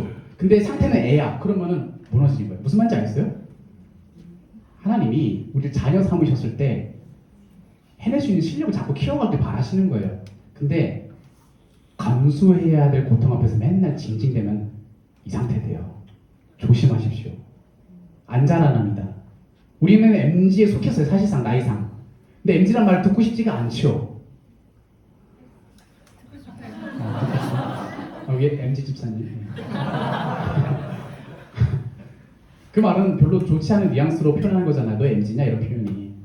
고통에 매우 약하구나. 감내할 능력 없구나. 이런 말이잖아요. 예수님은 보여주셨습니다. 그리고 자기와 연합한 사람들에게 되도록 약속하셨습니다. 믿으십시오. 예수님과 연합하여서 영접한 사람들에게는 이 길을 해낼 수 있도록 약속해 주신 분이 여러분과 생명과 같이 하나가 된 예수님이십니다. 40일 동안 예수님이 굶었습니다. 40일 굶으면 어떻게 될까요? 저기 의료계에 계신 우리 아무도 안 계시나요? 고개 숙이시네요. 제가 말 안 하겠습니다. 40일 굶으면 사람이 어떻게 돼요? 죽는 거 아닙니까? 잘 모르겠어요. 죽을 것 같은데 예수님이 40일 굶었으면 거의 이제 죽은 거예요. 초죽음 상태인데요. 이 성도에게 보여주는 초현실적인 이 광야에서 예수님이 이렇게 긴 기간을 금식하셨다는 거, 일부러 금식했거든요. 일부러 밤낮으로 금식했대요. 금식 일부러 했습니다. 하나님 나라의 백성의 삶에는 때로는 심각하리만치 어려운 결핍도 있을 수 있어 스스로 먼저 보여주셨고요. 그 고통을 쉽게 취해서 뭐 특별한 능력을 만들어서 하나님의 도움 받아서 바꾸는 게 아니라 감수할 수도 있다는 것을 보여줍니다. 고통받는 거 이상하게 생각하지 마세요. 전혀 이상한 게 아닙니다. 그거 가지고 하나님 의심하지 마세요. 그것이 오히려 이상한 겁니다. 예수님이 보여주신 모습 속에서 여러분도 광야에서 이 두 가지 뼈다귀 기억해 보십시오. 사탄과의 대립에서 예수님이 이렇게 이 모습 취하셨습니다. 여러분들이 이미 말씀에 잘 순종하고 있음에도 고통이 지속될 수 있습니다. 그리고 고통이 사라지지 않아도 말씀에 순종할 수 있을 겁니다. 만약에 이 지금 본문에 광야 한복판에 서 있는 예수님의 40일이 이 40일의 굶주림 앞에서 돌을 떡으로 만들어 먹지 않는 결정을 한 것이 아주 잘 전달되고 있는 것이겠죠. 그렇게 되면 하나님께서는 영광 받고 계신 걸 겁니다. 고통이 시달려서 고통에 너무 나약해져서 우리가 쉽게 떨어져 나가고 너무 쉽게 신앙이 진짜니 아니니 말하는 경박함 속에서 진득하고 견고하고 흔들리지 않는 순종의 백성을 발견하는 것이기 때문에 하나님께서는 그 순간 영광 받으세요. 여러분들이 만약에 이 삶에 처했으면은 예수님과의 연합으로 인하여서 그 삶을 살아낼 수 있도록 믿음을 허락해달라고 붙잡고 감사하십시오. 그리고 나아가서 이런 삶을 앞으로도 추구하면서 살 수 있도록 도와달라고 구하셔야 됩니다. 반대로 여러분 자신이 고통에 너무 시끄럽게 반응하고 하나님이 있네 없네 따지면서 울고 있다면 조금은 더 잠잠하게 하나님 말씀에 귀 기울이시길 바랍니다. 때로는 고통을 걷어가시기도 하는데 말씀에 순종해내는 모습으로 유도하기 위해서 주시기도 하고 거두시기도 합니다. 고통이 사라졌으니까 이제 뭐 행복하고 장땡이네 하나님 나라에 속한 의식도 다 내다버리고서 살아간다면 언젠가 다시 이 고통 생겼을 때 여전히 그 제자리에 있는 모습도 볼 거예요. 그리고 그 모습에 머무는 거 본다면 오래 머물러 있지 마십시오. 나오십시오. 나오셔서 진득하고 견고하고 흔들리지 않는 말씀에 순종하는 사람이 될 수 있도록 오히려 구하십시오. 두 번째 얘기하겠습니다. 두 번째, 실수를 줄여간다는 겁니다. 첫 번째 고통, 두 번째 실수 이야기하겠습니다. 사탄이 예수님을 거룩한 성 꼭대기로 데리고 갔어요. 그래서 뛰어내리라고 합니다. 그러면 천사들이 받들어서 돌에 부딪히지 않게 할 거라고 얘기를 해요. 근데 이때 사탄이 시편 91편 말씀을 인용하여서 얘기합니다. 사탄도 성경 잘 읽어요. 성경 통독한다고 다 신자가 아니라 사탄도 성경 통독합니다. 문제가 뭘까요? 순종이 문제예요. 통독해서 탑쌓지 말고 읽은 만큼 순종하는 게 잘한 거예요.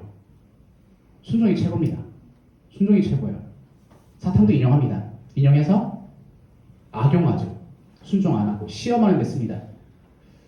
이렇게 얘기한 거예요. 예수님 스스로 위험에 처해보세요. 그러면 하나님이 말씀하기를 안전하게 해줄 거라고 얘기하지 않습니까? 이건 좋은 말이에요. 주변에 야, 너 위험에 처했을 때 누군가 나타나서 도와주는 분 계실 거야. 좋은 말들 이렇게 들려주는 것 같은데 사탄의 말도 어쩌면 좋은 말이에요. 근데 예수님은 사탄이 의도하는 핵심을 파악하고서 거절했습니다. 이때도 말씀 인용하여서 신명기 6장 16절 가지고 인용해서 얘기했는데 너희가 마사에서 시험한 것 같이 너희 하나님 여호와를 시험하지 말라 이렇게 얘기하시는데요. 마사는 이스라엘이 광야에서 마실 물 없어서 하나님이 시험했던 곳입니다. 하나님이 우리 돌보시는 거 맞나? 마실 물 없다고 한번 징징대 볼까 했다가 시험했던 곳. 이스라엘이 하나님을 시험했던 것은 그들 스스로가 유치한 상태였단 말이에요. 유치한 상태. 유치원 다니던 상태예요.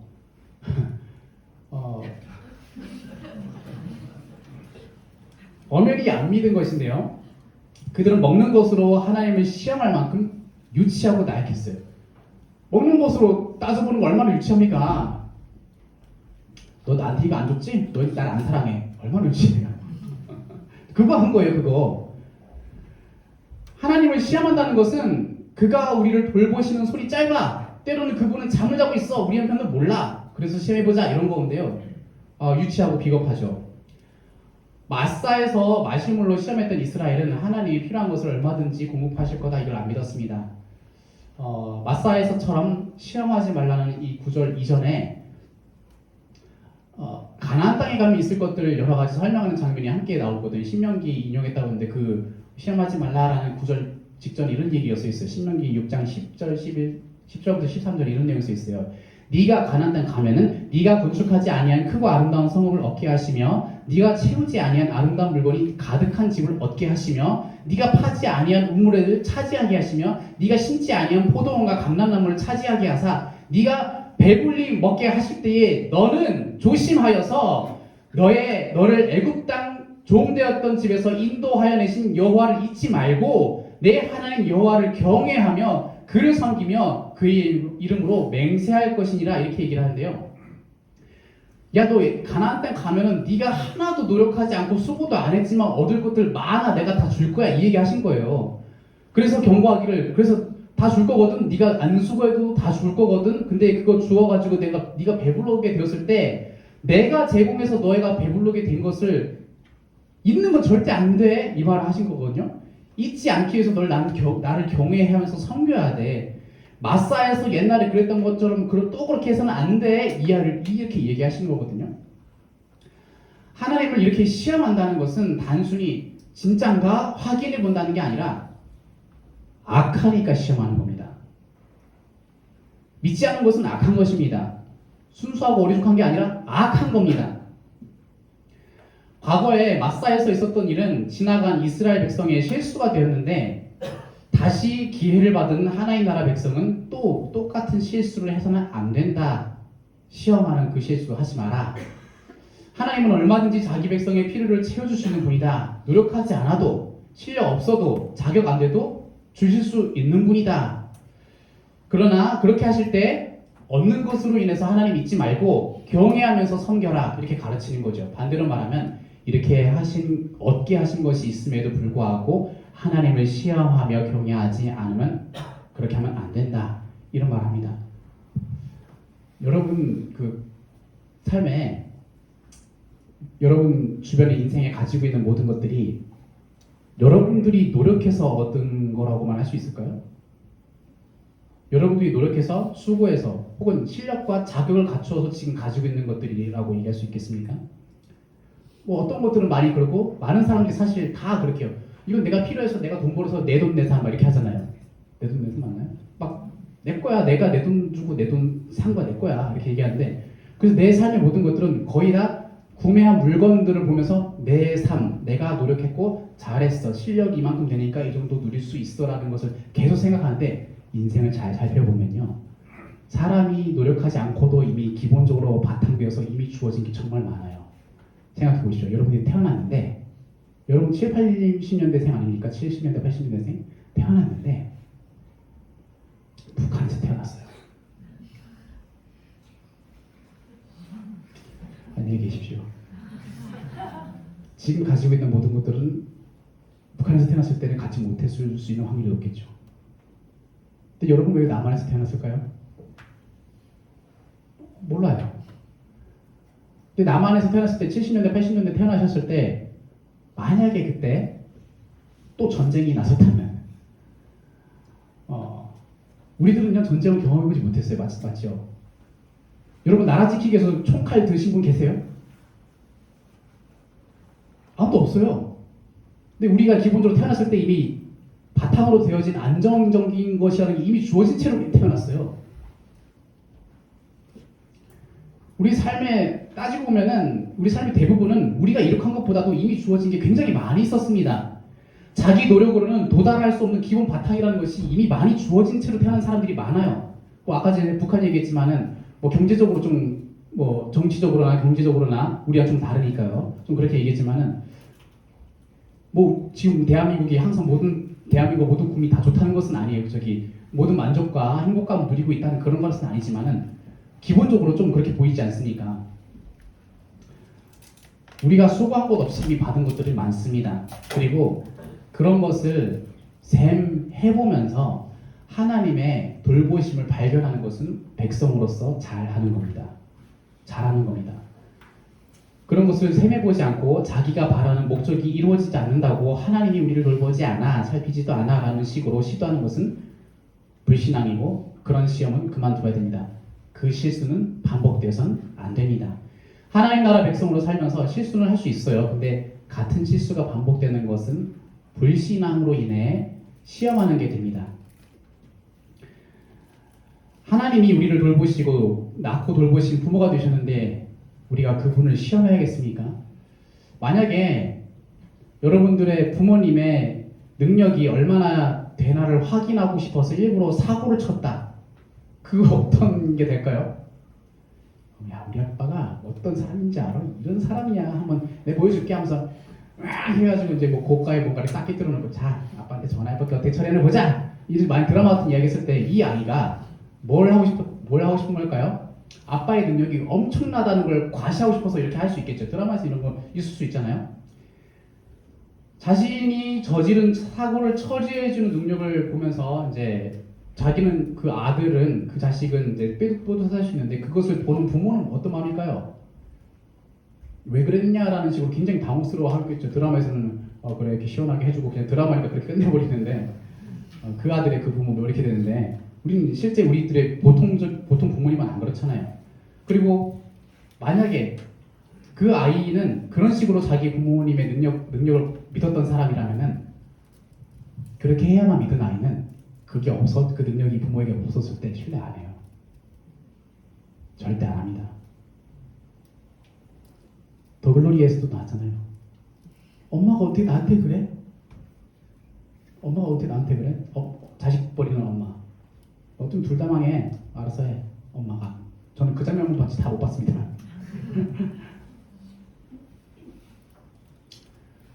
부모는 자신의 능력을 보여주실 때, 부모가 자기 능력을 보여주실 때 자녀는 확인할 수 있어요. 그리고 자녀라면은 자기의 부모 능력을 사실상 거의 잘 알고 있습니다. 시험해 보려고 하는 자녀의 심보는 얼마나 그 부모의 평소에 보여준 것을 안 보았고 안 믿었다는 것을 보여줍니까? 시험해 보려고 하는 자녀의 심보가 얼마나 그 부모로 하여금 슬프게 만듭니까? 우리 하나님이랑 우리는요, 보여준 것도 안 볼 사이, 보여줘도 쳐다보지도 않고 믿지도 않는 사이가 아니라 보여준 걸 우린 잘 본 사이, 이미 잘 믿고 있는 사이입니다. 그분의 전능한 능력을 창조에서 보여주시고 그분의 부활의 능력을 예수 그리스도의 십자가 안에서 보여주시면서 그분은 얼마나 능력이 많으신지를 이미 가장 중요한 걸로 보여주신 바 있고 우리는 그것을 다시 믿고서 신뢰하면서 살아가는 거예요. 신뢰하면서. 말씀을 믿는 자는 말씀으로 하나님을 시험하지 않고 하나님을 시험합니다. 하나님의 살아계심은 우리의 믿음으로 확신하는 겁니다. 하나님 나라 백성은 믿음으로 하나님의 살아계심을 확신합니다.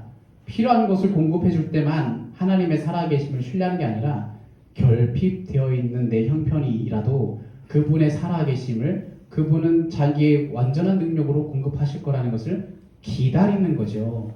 우리가 하나님 나라의 백성, 그분의 자녀라면은 하나님이 우리의 부모님, 아버지라는 사실을 그분의 실력과 능력을 확인해서 믿는 게 아니죠.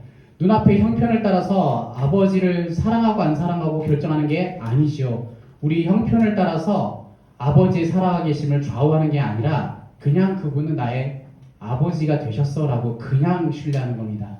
그분이 우리를 부르셨을 때, 믿음을 주실 때 우리는 그냥 믿기 시작하는 겁니다. 그냥 신뢰하면서 배워가는 거지 보여주셔야만 믿는 것은 아니거든요. 마지막 세 번째, 감수해야 될 고통, 실수, 마지막 세 번째 거래입니다. 하나님 나라 백성이 되었다는 것은 거래를 줄여간다는 걸 말합니다.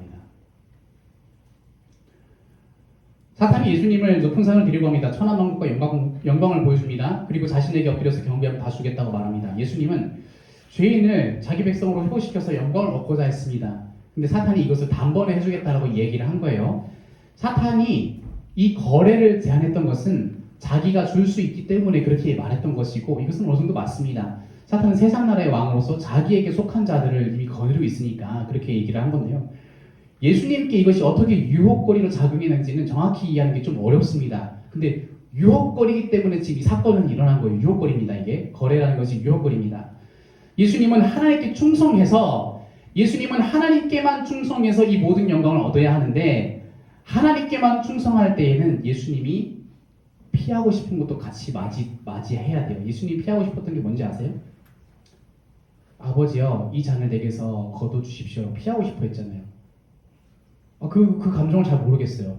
안 하고 싶은데 하고 싶어서 갔잖아요. 잘 모르겠어요. 우리 예수님. 아무튼 말을 언급하실 때 피하고 싶었던 십자가의 죽음입니다. 그래서 이 사탄이 주고자 했던 이런 거죠. 사탄이 주고자 했던 것은 하나님께만 충성하지 않을 수 있도록 해주면은 이런 것도 얻을 수 있게 해줄게 라는 것을 보여준 겁니다. 사탄의 제안은 하나님께 대한 충성을 흐리게 만드는 것이 핵심이었고, 이걸 줄 테니까 하나님께만 하는 충성 조금 느슨하게 해봐. 예수님이 신명기 6장 13절 인용해서 또 물리치십니다. 다만 하나님께만 경배하고 그분을 경배해라. 그분을 섬겨라. 이렇게 물러가도록 했습니다. 여러분, 하나님을 믿는다면 그 대가로 우리 삶에 무엇이 채워져야 됩니까?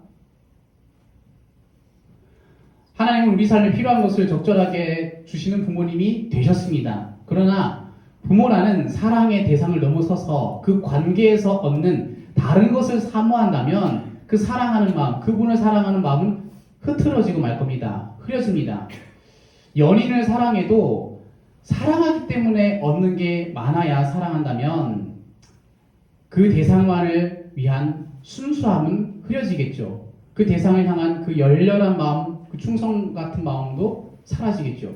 그 연인 자체에 대한 마음은 자꾸 약해져가고 그 연인으로 인하여서 얻는 건덕지들, 이 여자가 돈이 진짜 많더래. 이 여자랑 결혼해야겠다. 이 여자가 우리 여기 정치계 이렇게 부모님이 그러기로 하더래. 이 여자랑 결혼하면 내가 이제 승승장구하겠구나. 만약에 이렇게 해서 결혼해서 뭐 사랑한다고 사이는 좋을 수 있겠어요. 그렇지만은 이것을 좋아서 사랑해서 이것을 좋아서 결혼한 사람이라면 그 여자에 대한 마음이 순수함이 계속 유지되고 성장하고 자라갈 수가 있겠습니까? 만약에 그 아버지가 돌아가시고 사라지고 풍비박산 가업이 망하면 그 여자를 보는 눈이 어떻게 되겠어요? 하나님 나라 백성이 된다는 것은 하나님과의 관계에서 시도했던 거래를 줄여가는 걸 의미합니다. 사탄은 하나님만 사랑하는 것이 어떻게 해서든 쪼그라들길 바랬어요. 원하는 것을 다 주고서라도 하나님만 전부가 안 되었으면 좋겠다. 그거를 만들고 싶었습니다. 하나님은 경배할 대상이고 섬겨야 할 분입니다. 그럼 그분으로부터 모든 것을 받았고 받을 것이기 때문에 그렇게 경배하고 섬기죠. 그런데 경배하기보다 다른 것을 거래하듯이 더 구하면 그 관계는 그만큼 더 흐려져요. 그만큼 더 흐려집니다. 하나님의 백성이 된다는 것은 거래 관계를 자꾸 줄여져 간다는 것입니다. 그래서 그분만 남는 거예요. 그분만. 예수님은 그 어떤 순간이라도 하나님과의 관계를 확신하면서 하나님께만 경배하는 것 이렇게 얘기를 해놓고서 다른 것은 자기와 하나님과의 관계에 끼어들 수 없다라고 다 거절하시고 하나님께만 충성하겠다는 그 마음을 지켜내시죠. 여러분, 이렇게 오늘 세 가지를 살펴보았고요. 지금 이렇게 했을 때 이렇게 하나님 세례를 받은 하나님의 백성들, 예수님과 연합한 하나님의 백성들이 이 광야의 모습 속에서처럼 고통을 감수해가는 것, 그리고 실수가 줄여져 가는 것, 거래가 줄여져 가는 것과 같은 삶으로 계속 살아갈 때에 하나님 나라가 이곳에 왔습니다라고 선포할 수 있는 외침도 가능합니다. 나에게 하나님 나라 임했어 자신감이 있고, 우리 교회에게, 우리에게 이와 같이 하나님 나라가 나에게 임했어라고 선포하는 삶이 되겠지요. 오늘 그 내용 속에서 예수님께서는 계속 사탄에게 이런 말씀을 했습니다. 기록되었으되라는 표현으로서 계속 이야기했거든요. 말씀으로 인생의 모든 시험을 이기셨던 예수님, 말씀으로 말씀으로 이기신 예수님과 연합하는 사람, 말씀만이 양식이 되도록 하늘로부터 난 배꼽인 세례의 사람이라면, 그 믿음의 사람이라면 예수님이 그 순간마다 그 모든 일이 되어지도록 하지 않겠습니까? 그분의 사역과 능력이 성령님을 통해 우리에게 임재하여서 할 수 있게 하시지 않겠습니까? 내 삶에 있는 짜증, 실증, 고통, 고난, 이것을 말씀을 지키기 위해서 감수해내는 능력을 그분은 수여하실 겁니다.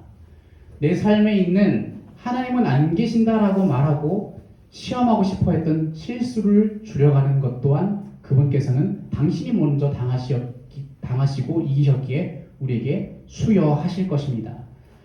내 삶에 있는 하나님과의 거래를 줄여가면서 오히려 경배로 온전히 하나님께만 경배해내는 그 능력 또한 그분께서는 우리에게 수여하실 겁니다. 그 삶을, 바로 그 삶을, 그렇게 사는 삶을 우리에게 주시려고 예수께서는 먼저 사람으로 오셔서 죄인만이 받아야 하는 세례를 당신이 먼저 받으시고 광야에 서서 하나님의 백성은 이와 같은 삶이다라고 선포하시지 않았겠습니까? 말했죠? 그 자리에 관객 아무도 없었어요. 이것을 읽는 여러분들이 관객입니다. 서론이자 결론 보십시오. 그리고 11절에 보시겠어요? 11절에 11절이 아니라 13절에 광야에서 40일을 계시면서 사탄에게 시험을 받으시며 들짐승과 함께 계시니 천사들이 수종 들더라. 이렇게 쓰이지 않습니까? 사탄은 떠나갔고 천사들이 수종 들었다 이렇게 얘기를 하잖아요. 여러분, 이 결론이거든요. 예수님 그때마다 떠나가라, 물러가라 계속 얘기하고 나중에 지금 물러갔어요. 말씀하셨기 때문에 물러가거든요. 여러분들을 둘러싼 문제는 물러갈 문제들이에요. 너무 그게 전부인 것처럼 여기지 마세요. 물러갈 문제입니다. 그리고 문제에 얽매이다 보니까 하나님 나라 백성이 되었다는 자신의 그 정체성을 잊으면 그것이 정말 안타까운 일이다. 잊지 마십시오. 어려움 당할 때 예수님이 그 순간 똑같이 나와 같이 맞이했음을 기억하면서 도움을 구하십시오. 그러면은 여기서 말한 것처럼 천사들이 사탄 떠나간 다음에 천사가 나타났잖아요. 천사들이 뭐 했다고 하죠? 수종 들었다고 했잖아요. 근데 수종 들었다는 말은 이런 말이에요. 채워주었더라 이런 말이에요. 채워주었더라. 사탄이 와서 내가 채워줄게, 너 해봐, 이렇게 채워, 내가 채워줄게 라고 했던 건 예수님은 다 거절하셨는데 누가 채웁니까? 천사가 와서 채웠죠. 천사 누가 보냈어요? 하늘에 계신 아버지께서 보내셨습니다. 이 세상에서는요, 세상 나라는 우리들에게 이거 채워봐 라고 자꾸 이야기하지만은 우리들은 말씀을 지키면서 고통 감수하고 실수 줄여가고 거래를 줄여가는 가운데 말씀 지키는 것들이 늘어나면서 우리가 하나님의 백성이라는 것을 깨달아갈 때마다 하나님이 채워주심으로 채워주시죠. 당신이 채워주심으로 우리의 삶을 채워주십니다. 필요한 것을 어떻게 또 주실 수 있을까요? 우리의 노력이 없이, 우리의 자격 없이 그분은 우리 능력에 상관없이 주실 수 있는 분이십니다. 그리고 그렇게 살아갈 수 있도록 약속해 주시되, 근데 하나님 정말 바라는 건 이거죠. 채워주시는구나에 대해서 기뻐하기보다 내가 너의 부모야 라는 것 자체를 기뻐하는 자녀를 보길 원하시죠. 그런 거. 부모로서 자녀가 첫째한테 별로 잘해준 거 없고 둘째한테 신경 쓰다가 셋째한테 신경 쓰다가 첫째가 맨날 얘가 맨날 너 양보 이렇게 돼버렸는데 그래도 얘가 하나도 서운하지 않고 엄마 아빠의 마음을 헤아리고 엄마 둘째 셋째가 있어서 되게 힘드시죠. 이 녀석이 저를 들었네. 만약에 어린 나이에 그렇게 얘기하면 저희들은 충격받겠지만 바라긴 사실 그렇게 바라지 않습니까? 그런 철든 사람들이 앞으로라도 되기를. 하나님 똑같아요. 아니었어도 다른 백성들, 다른 너보다 좀 더 이렇게 봐야 할 사람들 돌보시는 하나님 볼 때 왜 저는 왜 이렇게 안 해주시는 거죠가 아니라 하나님을 여전히 저는 신뢰하고 있어요. 전 여전히 하나님이 하시는 일에 대해서 저는 알고 있거든요. 하나님 무슨 일 하는지 저는 보고 있어요. 저는 그래서 신뢰하고 있어요. 이 사람 되길 바라시죠. 하나님. 여러분들, 우리에게 주어진 하나님 나라 백성으로서의 삶들, 예수께서 먼저 보이셨음을 기억하십시오. 예수께서 먼저 보이셨으니 예수님이 걸으신 길이 우리가 걸어야 할 길이요, 우리가 걷는 모든 길에서 예수님 보여준 삶을 벗어나는 인생이란 없습니다. 광야로 바꾸셔서 우리 인생의 모든 것들, 모든 거품 다 제꼈어도 결국 이 영적인 전쟁 속에서 승리하신 예수님이 나와 연합한 예수님이라는 것을 기억하시고, 그래서 우리들 안에 있어야 할 고통도 때로는 감수해야 되는 것에 대해서 용기를 내십시오. 실수하는 것에 대해서 그럴 수도 있지가 아니라 이럴 수 없어라고 마음 먹으십시오. 거래로서 하나님 만났었던 그 모든 것들은 자꾸 줄여가셔서 아니어도 저는 하나님이 하신 일에 대해서 저는 이해하고 있고 지지하고 쫓아갈 거예요. 그런 사람이 되십시오. 그렇게 살아가는 삶만이 여러분들의 치열하고 힘겹고 원하는 건 많지만 여유도 원하고 바쁘고 힘겨운 이 삶에서 승리하고 살아갈 수 있는 비결이고 소망입니다. 그렇게 사셔야만이 더 심각해지는 원수 사이가 아닌 원수였지만 친구로, 더욱더 친구로, 내 동역자로, 내 억장 무너지는데 우리 아내에게도 억장 무너지는 게 아니라 당신이 이렇게 자라났군요, 기대기도 하고 같이 가요 그 길 라고 만들어갈 수 있는 그런 하나님 나라의 소망을 가진 저와 여러분 되면 좋겠습니다. 우리 함께 찬양하면서 기도했으면 좋겠습니다. 우리 찬양할 때 주께 가까이 우리 함께 찬양하겠습니다.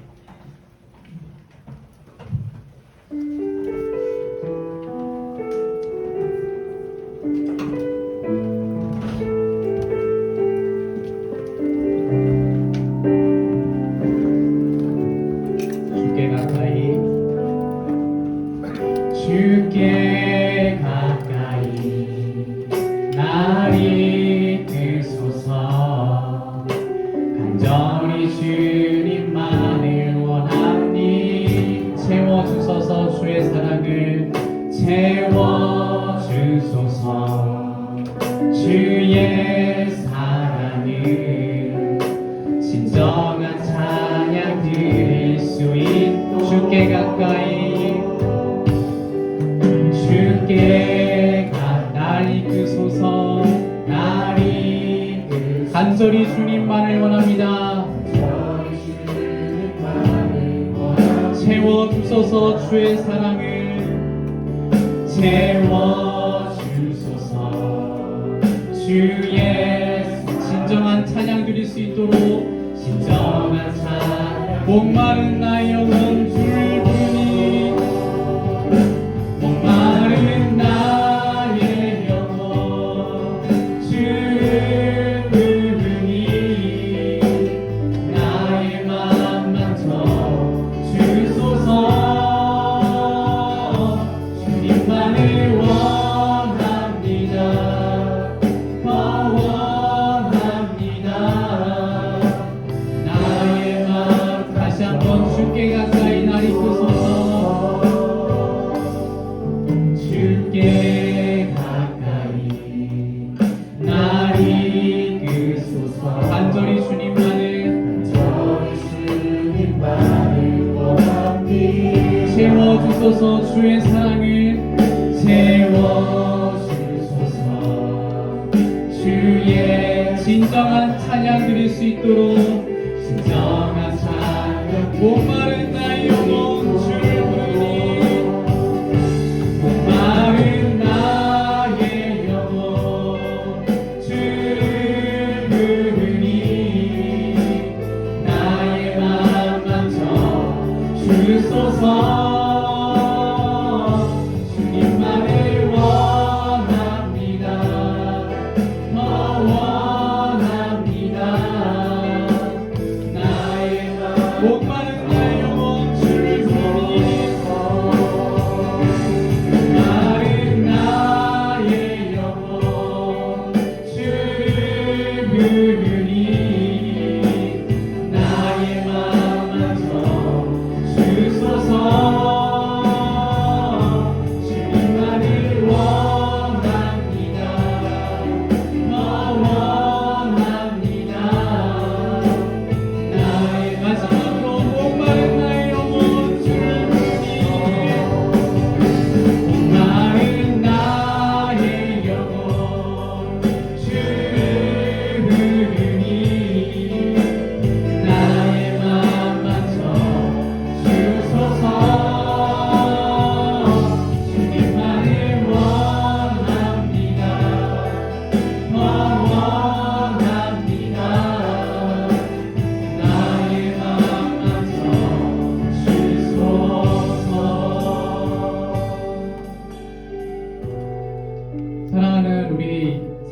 기억하고 성도 여러분 세례 받으신 거 기억합니까? 하나님 나라 백성이십니다. 창조와 부활을 믿지 않는 세상 나라와 맥을 같이 하지 마십시오. 창조와 부활을 믿지 않기에 힘을 기르자 한 번 사는 것, 내 마음껏 살아보자 주장하는 그것에 휘둘리지 마십시오. 그 사이에서 어슬렁거리며 기웃거리지 마시고 하나님의 주권을 의지하십시오. 그렇지 않으면 세상 나라로 살아가는 겁니다. 하나님 나라 백성이라면은 그렇게 살기를 멈춰야 합니다. 부활을 믿어서 이 생존의 소용돌이가 여기뿐이다라는 말에 속지 마시고 이 땅의 모든 주권은 창조의 하나님 당신에게 있다는 것을 믿으십시오. 이렇게 기도합시다. 하나님 아버지, 제가 밟고 있는 이 땅, 이 세상은요 창조와 부활의 나라 하나님 나라가 임한 곳이오니 살아가면서 창조하신 하나님의 주권을 인정하고 신뢰하게 하여 주옵소서. 제가 그리스도 예수의 부활을 믿어 이 세상의 땅 역시 부활로 인하여서 완전하게 바뀌게 될 것을 내가 믿길 원하오니 이 땅에서 말하는 생존의 소용돌이에서 삼킬 당하지 않는 당당한 하나님의 백성이 되게 하여 주시옵소서. 이 시간 이와 같은 기도 제목으로 주여 한번 부르시고 기도하도록 하겠습니다. 주여!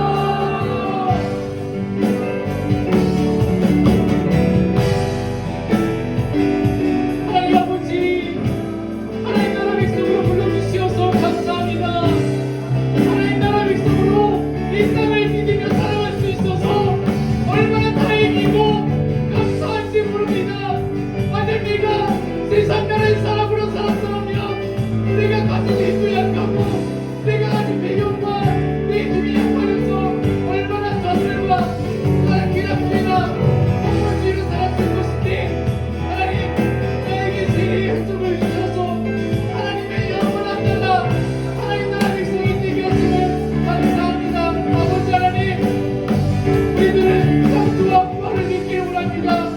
이 땅에서는 한참 기억에는 그 창조와 부활을 저는 소중하게 여깁니다.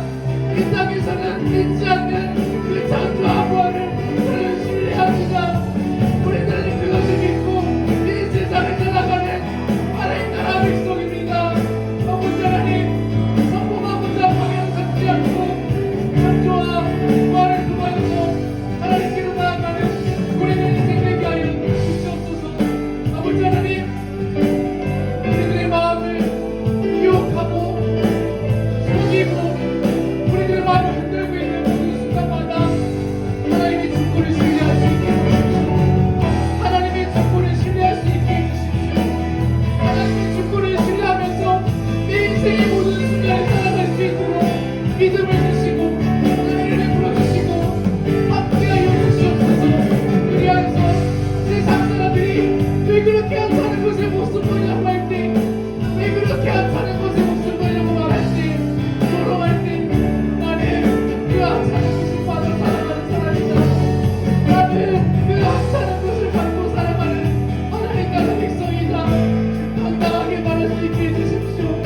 나는 그 하늘에서 이르고 한창의 끝에 그것으로 내 양분 삼아서 내 영생의 인사 양분 삼아서 그거로만 살아가겠다 말하는 하나님 나라 백성이라고 말하는 우리들 될 수 있도록 은혜를 베풀어 주시옵소서.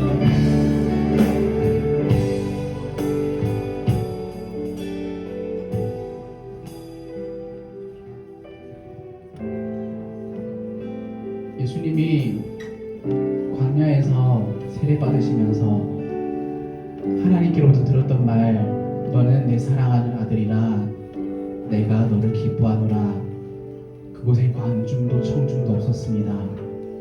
예수님이 들으셨지만 우리에게 들려주시는 우리 아버지의 우리를 향한 기뻐하심입니다. 하나님은 여러분들을 기뻐하십니다. 이 세상 누가 그 어떤 높은 권위의 존재로 우리를 이토록 사랑하는 이가 있습니까? 하나님이 그 높은 권위에 계신 하나님께서 우리를 이토록 사랑하십니다. 우리들은 때로는 외롭습니다. 힘겹게 살아가고 나도 좀 사랑받고 싶다는 마음에 사고쳐 살아가지 않습니까? 많이 외롭습니다. 힘겨운 것이 이 땅의 삶입니다. 그러나 그 광야에 서신 예수께서 우리들에게 들려주시고자 먼저 들으신 말씀은 우리를 향한 아버지께서 우리를 얼마나 사랑하면서 기뻐하시는지를 대신 들어서 우리로 하여금 듣게 하십니다. 내가 너 얼마나 사랑하는데, 내가 널 사랑해, 내가 너를 기뻐해 라고 들려주십니다. 이 시간에 그 예수 그리스도를 영접하며 그 하나님 아버지의 기쁘심을 이 마음에 품기를 기도하였으면 좋겠습니다. 여러분, 예수 그리스도를 영접하십시오. 주저하지 마시고 다시금 사모하십시오. 예수님을 통해서만이 이 음성을 들을 수 있습니다. 예수님만이 들으신 음성이기에 우리가 들을 수 있으려면 그분과 연합한 믿음이 있어야 합니다. 이 시간에 믿음 없는 것들, 믿음이 사그라들고 있는 상태에 또는 방황하여서 다시금 잃어버린 그 마음들 다 하나님께 내어놓고서 하나님 아버지, 다시금 이 예수 그리스도를 믿기를 원하는 믿음을 허락하여 주시고 이 예수 그리스도를 통하여서 들려주시는 하나님의 그 사랑의 음성을 저에게도 들려주셔서 사랑에 더 이상 갈급해하지 않게 하시고 더 이상 외로우지 않게 하시고 사랑받고 싶다고 하는 그 감정에서 우리로 하여금 자유케 하시고 벗어나게 하여 주옵소서. 주여 한번 부르시고 기도하겠습니다. 주여,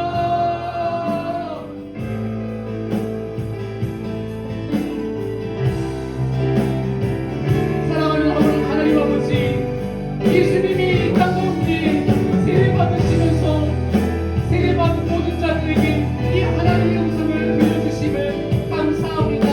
너는 내 사랑하는 아들이라, 내가 너를 기뻐하노라. 하나님, 우리들의 모습을 보면서 누가 나를 사랑할까, 누가 내 약함과 내 실수와 내 부족함과 내 실력과 재능과 자격을 누가 인정해주고 누가 사랑할까, 때로는 이렇게 고달프기도 합니다. 그러나 예수 그리스도를 영접한 모든 사람들에게, 예수 그리스도를 영접한 모든 사람들에게 이 하나님의 마음을 들려주시고 이 하나님의 사랑을 제 인생에 올리게 하여 주시어서 다시금 외롭지 않게 하시고 다시금 사랑으로 갈구하지 않게 하시고 하나님의 사랑으로 인하여서 회복되는 우리를 되게 하여 주시옵소서. 그 사랑을 들려주십니다. 광야에 서신 예수님, 그 광야에 서신 예수님께서 이 음성을 들려주시니 예수님을 영접하는 믿음을 다시 부시고 끊어지고 무너지고 사라진 우리의 믿음을 회복시켜 주시어서 하나님을 영접하는 우리를 되게 하여 주시옵소서. 누가 우리를 되게 하여 주시고 하나님께로 나아갈 수 있는 우리 모두가 되게 하여 주시옵소서. 아버지 하나님, 예수 그리스도의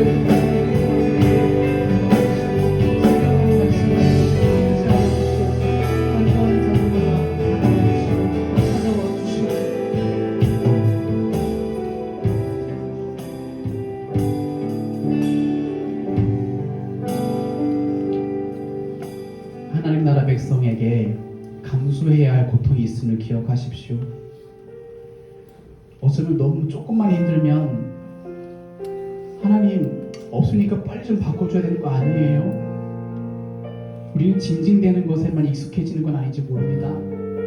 고통이라는 것은 아주 쉽게 빨리 피해버리고 다 끝내버려야 되는 그 태도만 남아서 하나님께 순종하는 기본적인 것은 계속 형성되지 않고 아플 때만 찾는 그런 하나님과의 관계로만 남는 건 아닌지, 사탄이 그걸 원해서 예수님에게도 바로 그 고통이 이제 멈춰야지라고 유혹했다는 것을 들었을 때 예수님께서도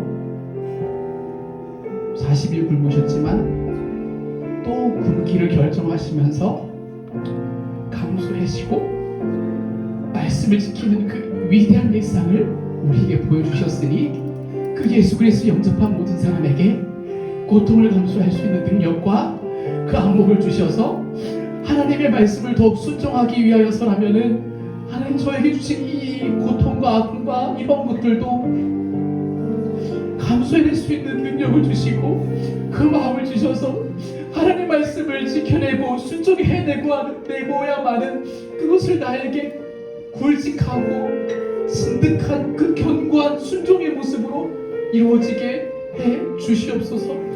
먹는 것보다도 순종하는 것을 중요시 여기고 생존보다도 순종하는 것을 더 여길 수 있는 내 자신이 되고자 하오니 그런 것들 우리에게 허락해 주시고 지금 당장 감수해야 될 고통들이 있다면 또 잘 깨닫게 하여 주옵소서. 이 시간에 주여 한번 부르시고 이와 같은 기도 제목으로 기도합니다. 주여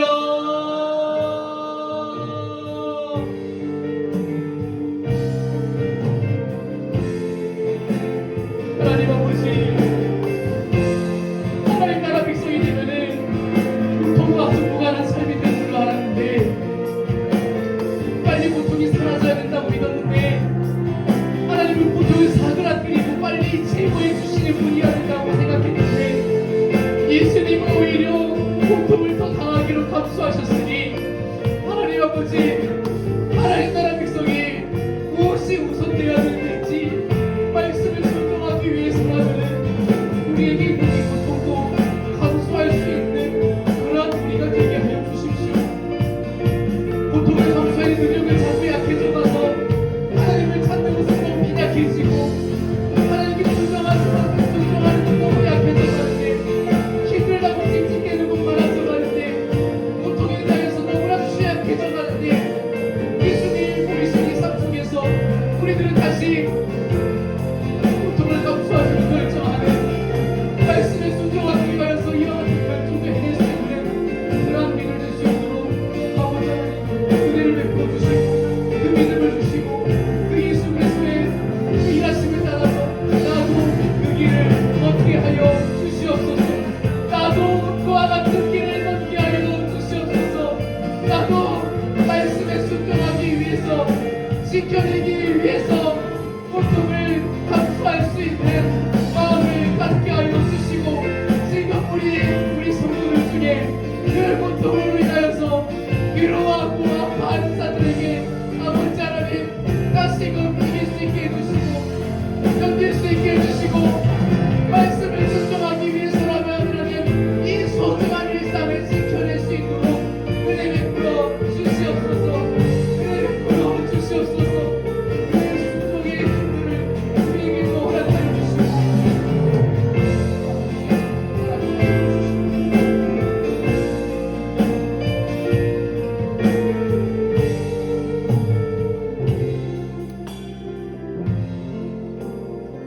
하나님 나라 백성은 했었던 실수를 자꾸 줄여갑니다. 시험하지 않고 신뢰하기 때문이죠. 하나님의 살아계심은 믿음으로 확신하는 거지 공급되는 것 있을 때 없을 때 따져가면서 시험하는 그런 것으로 확인하는 게 아닙니다. 예수님이 하나님 나라 백성이 여기 있지 않느냐라고 세례받는 자리 먼저 계셨으니 우리 믿음으로 하나님의 살아계심을 확신하는 것만 있을 뿐입니다. 우리 눈앞에 형편을 따라서 우리 아버지 하나님을 사랑하고 안 사랑하는 것을 결정하였던 것은 멈추게 하여 주시고 우리 형편에 따라서 하나님의 살아계심을 좌지우지하는 게 아니라 하나님이 아버지로서 살아계심을 신뢰하는 그 믿음을 저희에게 허락해 주시옵소서. 우리 마지막 한 가지 더 같이 기도합니다. 하나님의 백성은 거래도 줄인다고 이야기했습니다. 주는 게 있어야 거래가 가능해야 하나님과 관계가 형성되는 것은 아닙니다. 하나님 당신만을 경배하여서 그분을 만나는 것입니다. 경배함으로써 시험하던 기도도 시험하던 행동도 내다버리고 경배하는 기도, 신뢰하는 기도로 인도하여 주셔서 실수를 줄이고 거래를 줄여가며 하나님을 오히려 신뢰해가는 믿음으로 신뢰해가는 저희들 될 수 있도록 주는 것으로 따지지 않고 경배할 뿐으로 존경하고 경외하는 우리들 되게 하여 주시옵소서. 주여 한번 부르시고 기도하도록 하겠습니다. 주여 하나님 아버지, 너희는 다시 마사에서와 같이 시험하지 말라 이야기하십니다.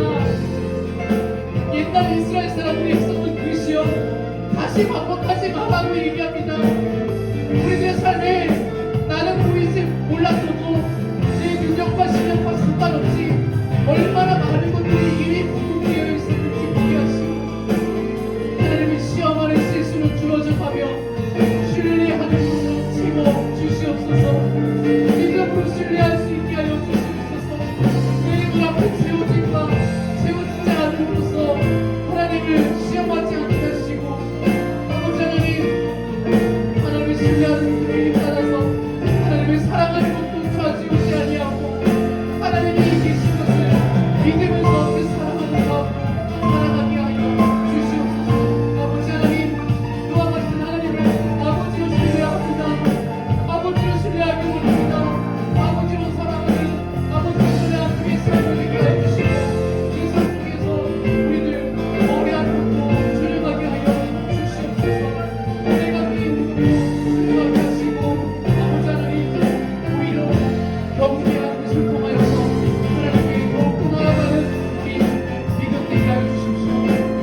목이 마르니 의에 줄이고 목이 마르니 성령의 길을 부소서 의에 줄이고 목이 마르니 내 잔을 채워주소서.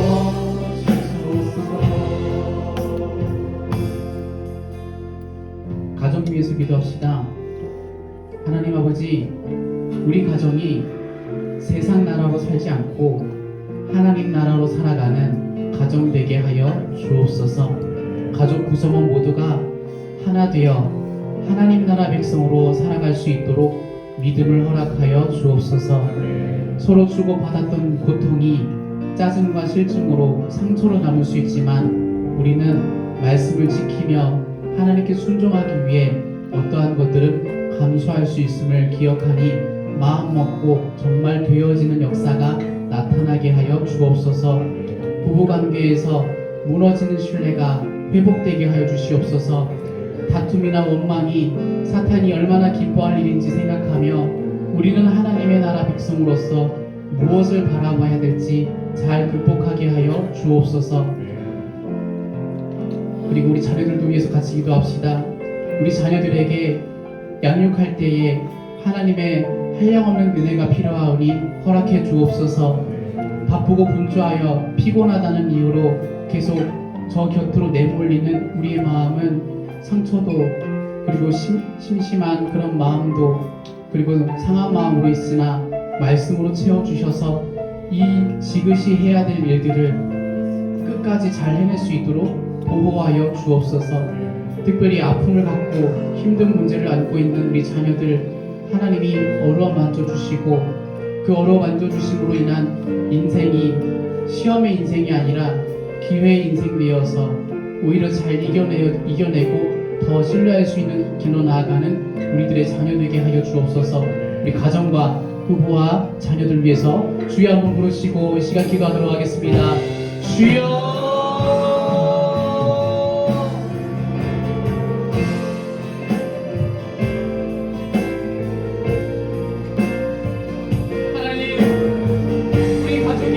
가정이 먼저 하나님 나라가 되기를 원하오니 그러옵소서. 세상 나라가 할 수 있는 위기가 있을지라도 하나님 나라로 다시금 돌아올 수 있는 믿음을 우리 가족에게 허락하여 주옵소서. 우리 가족 구성원들이 이 한 나라의 가치로 살아가기 위하여 믿음이 필요하오니 믿음을 소유하여 주옵소서. 서로 간에 주고받았던 상처와 고통이 짜증이 신식이 우리들의 마음에 남는 상처가 아니라 오히려 말씀을 지켜 순종하기 위해 살아가는 길 속에 오히려 감수할 수 있는 것들로 깔박금 되게 하여 주시고 전환되게 하여 주십시오. 하나님 신뢰가 무너져가는 부부관계를 회복시켜 주시고 다툼이나 원망으로 지워지는 삶이 사탄을 얼마나 좋아했을지 돌아보면서 예수께서 이루신 하나님의 나라를 의지하며 다시금 하나님 나라 백성인 내가 나의 배우자가 우리가 어느 방향으로 잘 나가겠지 극복할 수 있도록 인도하여 주옵소서. 회개하게 하시고 믿음 없이 말하였던 우리 배우자를 향하여 고통스러운 것들 거두어주시고 멈추고 돌이키고 회개하는 우리들 되게 하여 주옵소서.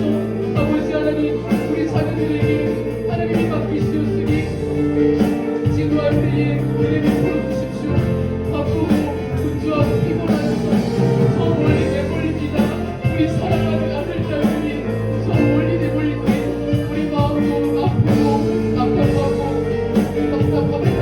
하나님 아버지 우리 아이들을 맡으셨으니 잘 감당할 수 있는 능력을 발휘할 때에 도움을 구할 때 마음을 일으켜주시고 상황을 일으켜주시고 잘 감당할 수 있는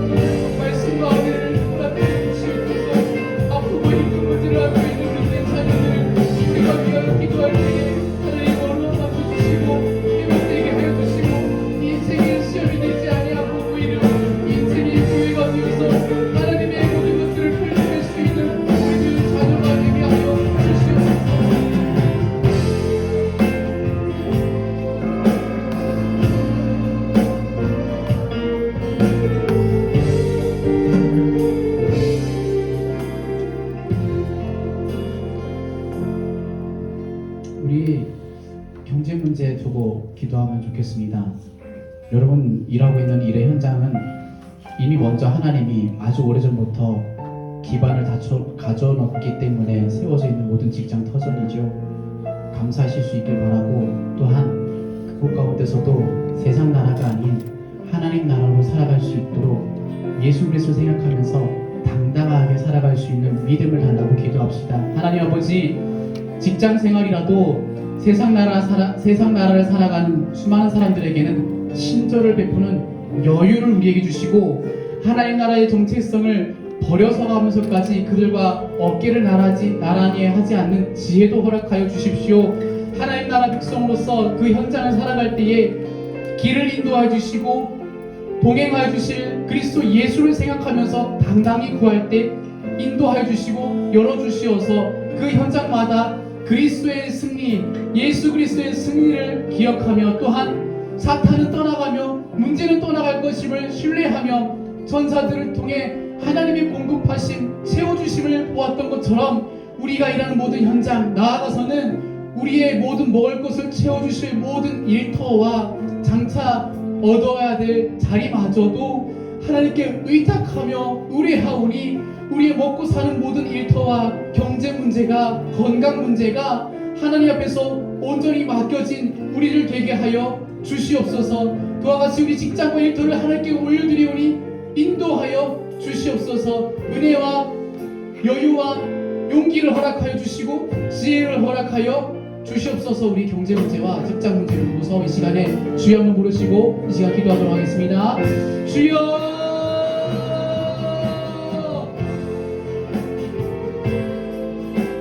하나님 아버지, 사탄은 떠나갔습니다. 예수 그리스도의 승리 속에서 사탄은 떠나가고 물러갔습니다. 그리고 천사들이 와서 수종 들어서 세우시었던 것을 우리는 기억합니다. 하나님의 백성이 하나님의 말씀을 따라 예수 그리스도와 연합하여 살아갈 때에 하나님의 말씀 순종하며 나의 일터와 모든 직장에서 현장에 그 말씀을 따르러 살아갈 때에 길을 열어주시고 함께하여 주시고 나로 하여금 먹게 하시고 우리 가족으로 하여금 살게 하여 주시니 하나님 맡겨드리고 의뢰합니다. 붙잡아 주시옵소서. 공급하여 주시옵소서. 우리 경제 문제를 부탁하고 우리할 때에 지혜를 주시고 세상 나라 사람을 정죄하고 비난이 아니라 또한 정말 신비하게 하는 것이 아니라 신중하게 우리의 정체성을 지키며 지혜롭게 그 모든 현장을 일할 수 있는 지혜를 우리 가운데 허락하여 주시옵소서. 일하는 자들을 붙잡아주시고 정직하게 하는 신뢰할 때마다 기름으로 공부해 주시며 간구하는 그들의 모든 생각하여 주시옵소서. 지혜를 주시고 그의 신격과 어려운 시기에서도 일할 수 있는 건강을 지켜주시고 붙잡아 주시었으니 이지할 수 있는 것이 또 붙잡아 주시고 함께 감당할 수 있는 건강과 함께 도와주시고 하나님께 나아갈 수 있도록 은혜 베풀어 주시옵소서. 마지막으로 기도할 겁니다. 여러분, 우리 개인과 가정 위해서 기도했고 직장에서 기도했는데요. 이 길 홀로 걷지 말라고 우리 교회로 모여있습니다. 교회에 위해서 기도합시다.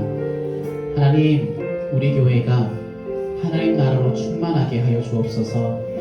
세상과 가까워지는 교회들이 들려오는 이야기들이 많습니다만 세상 모든 교회도 마찬가지로 우리 교회도 마찬가지로 끊임없이 하나님 나라로 더 확장되어지기를 소망하면서 힘껏 달려가는 우리 교회 되게 하여 주옵소서.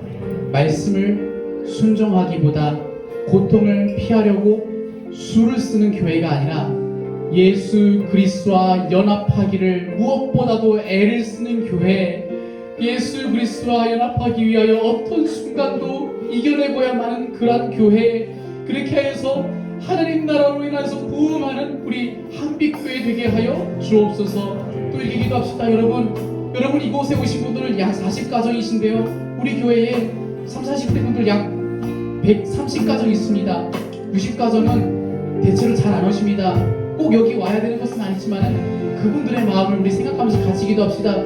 그분들이 하나님 나라의 백성으로 부름받은 그분들이 교회 안에서조차도 즐거이 예수 그리스도의 증인으로 하나님 나라의 백성으로 힘있게 살아갈 수 있도록 그들에게도 믿음과 은혜와 형편을 돌봐주시고 한빛교회 한 사람으로서 함께 이 길을 걸어갈 수 있도록 도와주시옵소서. 이와 같은 기도 제목으로 주여 한번 부르시고 기도하겠습니다.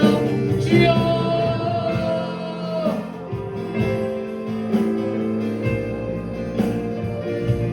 하나님 아버지, 우리 한빛교회가 하나님 나라로 출발하기를 원하오니 인도하여 주옵소서. 예수 그리스도를 믿는 모든 백성들이 되어서 하나님 나라의 충만을 경험하게 하여 주시옵소서. 예수 그리스도를 믿지 않고 말씀에 순종하기보다 고통을 피하기 위해서 쓰는 교회가 되지 아니하고 예수 그리스도와 연합하기를 애쓰는 우리 모든 교회가 되게 하여 주시옵소서. 예수 그리스도와 연합하는 그 길을 걷는 모든 한빛교회 성도가 되어서 세상 나라를 대적하고 멀리하고 멈추게 하고 끊게 하여 주시옵소서. 하나님 나라의 백성으로서 오히려 이 삶이 하나님 나라요 그 이 땅의 삶에 이 삶으로만 소망이 가라고 서로가 보여주는 우리 한빛교회 되게 하여 주시옵소서. 오늘 오늘은 이 자리에 40여 가정이 모였습니다. 40여 가정이 됩니다. 하나님 모두가 다 이 한 길을 얻고 있으니 이 길의 기회와 은혜를 교회 안에서 더 많이 누리게 해주시고 무엇보다 예수 그리스도의 증인으로서 하나님 나라의 백성으로서 자녀로서 힘써 살아낼 수 있는 우리 젊은 성도들 되게 하여 주옵소서. 우리 한빛교회 안에 이렇게 힘을 내어서 교회 안에 무너져가는 것을 견고하게 세우는 한 명 한 명들의 은사와 백성과 자녀가 되게 하여 주시옵소서.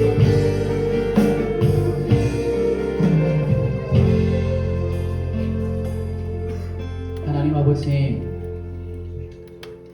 시간을 내어서 또 돈을 들여서 마음을 들여서 예배가 아닌 집회라는 이 시간으로 자발적으로 나온 우리들에게 말씀 듣고 기도하게 하심 감사합니다. 들려주신 말씀이 우리 마음에 쟁쟁이 울려서 하나님 나라 백성이라는 이 사실에 자부심과 그 열심과 희망을 보게 하여 주옵소서. 하나님 나라 백성일 때에만이 우리들은 많은 것들을 극복할 수 있고 희망과 또한 그곳에서 오는 지혜도 얻을 수 있사오니 하나님 나라이신 예수 그리스도와 영접하는 모든 우리들, 또 영접하기를 갈구하는 우리들, 그래서 세례받음으로 그것을 확인하게 하시고 그 자리에 서셨던 예수께서 보이신 광야에서의 삶을 또 기억하며 우리들의 처한 모든 형편들, 고통이 있을 수 있다는 것에 여유를 갖고 용기를 내며 감수하게 하시고 또한 우리들에게 실수는 다시금 시험과 같은 일로 하지 않고 오히려 줄여나갈 수 있는 그 지혜를 주시고 신뢰할 수 있게 하시고 거래관계보다도 경배하기를 더욱더 많이 할 수 있는 우리들 되어서 모든 현장마다 가정과 직장과 또 경제 문제와 건강과 우리 직장 교회들 교회 안에서 하나님 나라로서 살아감이 소망이구나 힘이구나 당당하게 살아갈 수 있는 우리 모두가 되게 하여 주옵소서. 여러 가지를 두고 기도하였습니다. 하나님 아버지, 이후에 돌아갈 우리 일상 속에서 우리들의 마음을 인도하신 하나님을 기대합니다. 교회를 중심으로 예배하는 삶을 중심으로 우리 현장을 다시 맞이하게 될 우리 일상의 눈을 다시금 생각해 봅니다. 변화된 것을 사모하게 하시고 변화되기를 열망하게 하시고 동행하기를 갈구할 때마다 다시금 생각나서 걷게 하시고 뛰어가게 하시고 당당하게 이 길을 하나님 나라로 걸어갈 수 있는 우리 모두가 되게 하여 주옵소서. 감사하고 예수님의 이름으로 기도드립니다. 아멘.